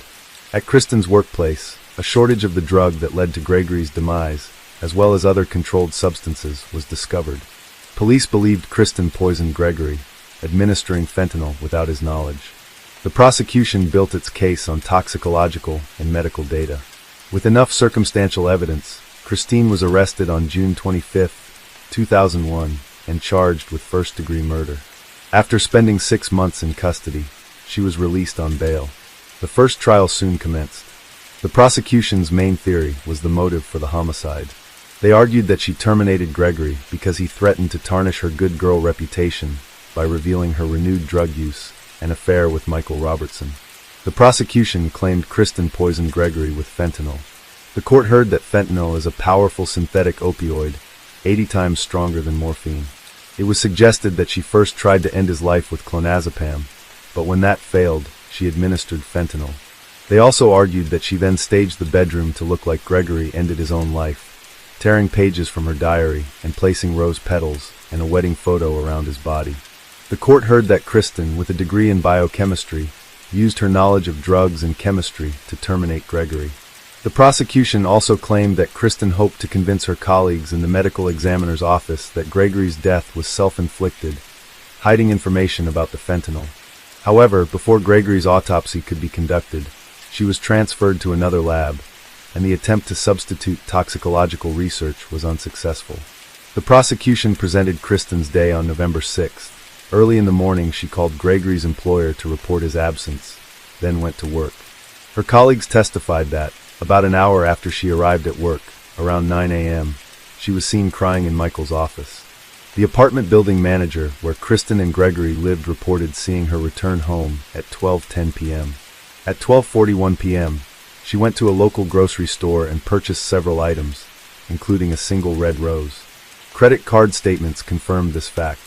Hours before Gregory's demise, she made multiple calls to Michael. Dr. Brian Blackburn, the San Diego County medical examiner who conducted Gregory's autopsy, testified that Gregory had been deceased for at least an hour before the paramedics arrived. He informed the court that Gregory developed early bronchopneumonia. This condition arises when secretions, normally expelled through breathing, accumulate in the lungs because a person is either unconscious or not breathing deeply enough. Dr. Blackburn also informed the court that Gregory's bladder contained a significant amount of urine, which would have been very uncomfortable had he been conscious. This led Dr. Blackburn to conclude that Gregory was breathing poorly for approximately 6 to 12 hours before his death. A person in an unconscious state would not be able to sprinkle rose petals over themselves.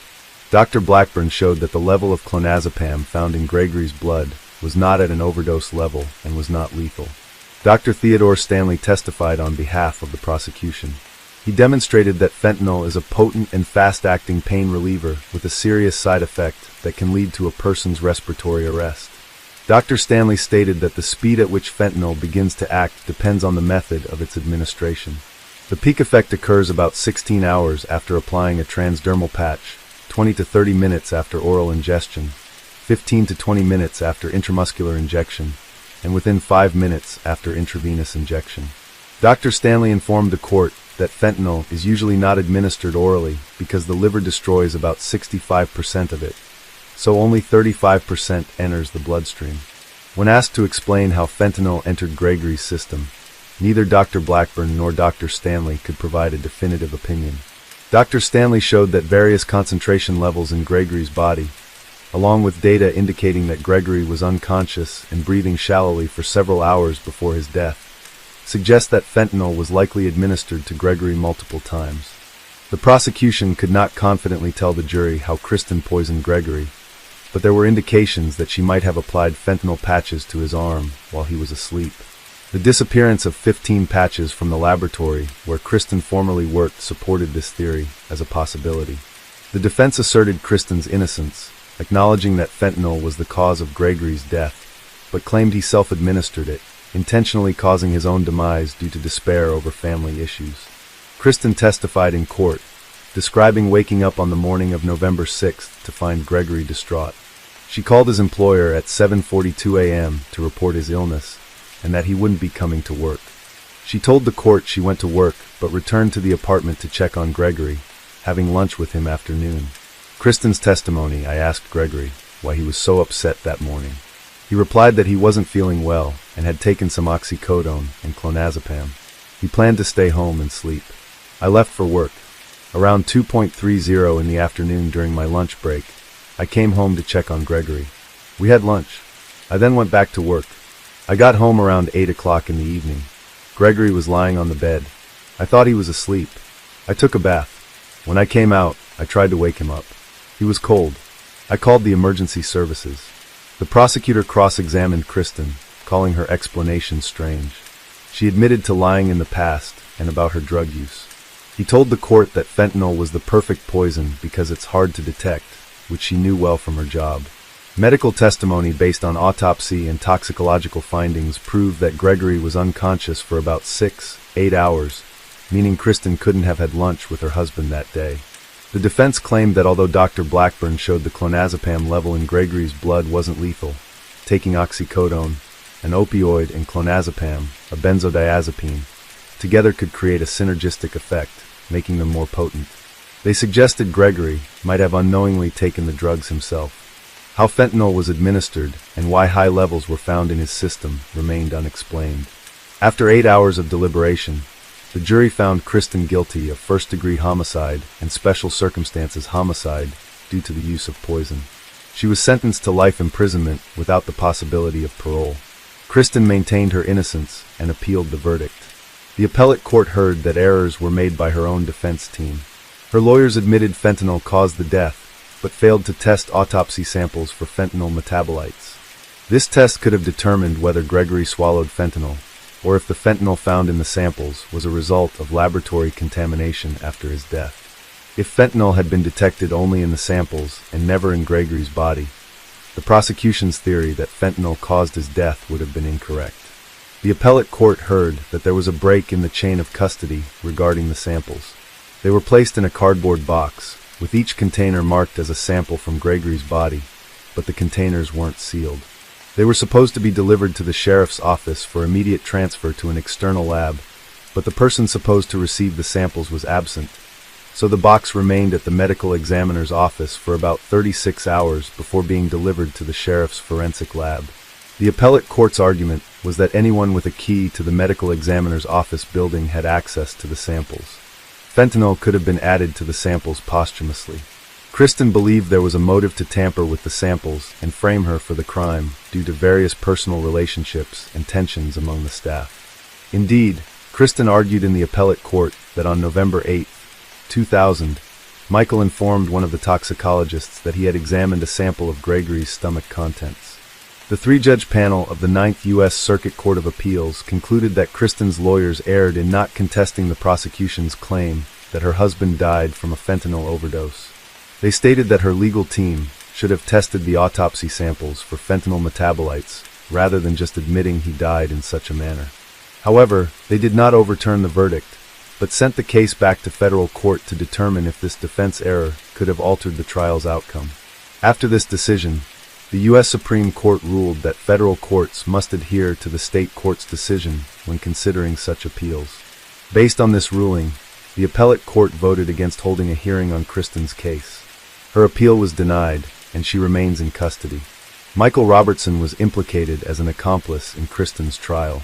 Authorities discreetly filed a criminal conspiracy complaint and issued a sealed warrant for the arrest of Michael Robertson, the former boss and lover of convicted perpetrator Kristen Rossum. Robertson, who lives freely and works as a forensic toxicology consultant in Australia since Rossum's husband's demise in 2000, could be arrested and held on $100,000 bail if he ever returns to the United States. Gregory's family filed a lawsuit accusing the county of negligence that allowed Kristen to steal a lethal dose of drugs from the medical examiner's office undetected. In 2006, a U.S. court awarded them $147 million in civil damages.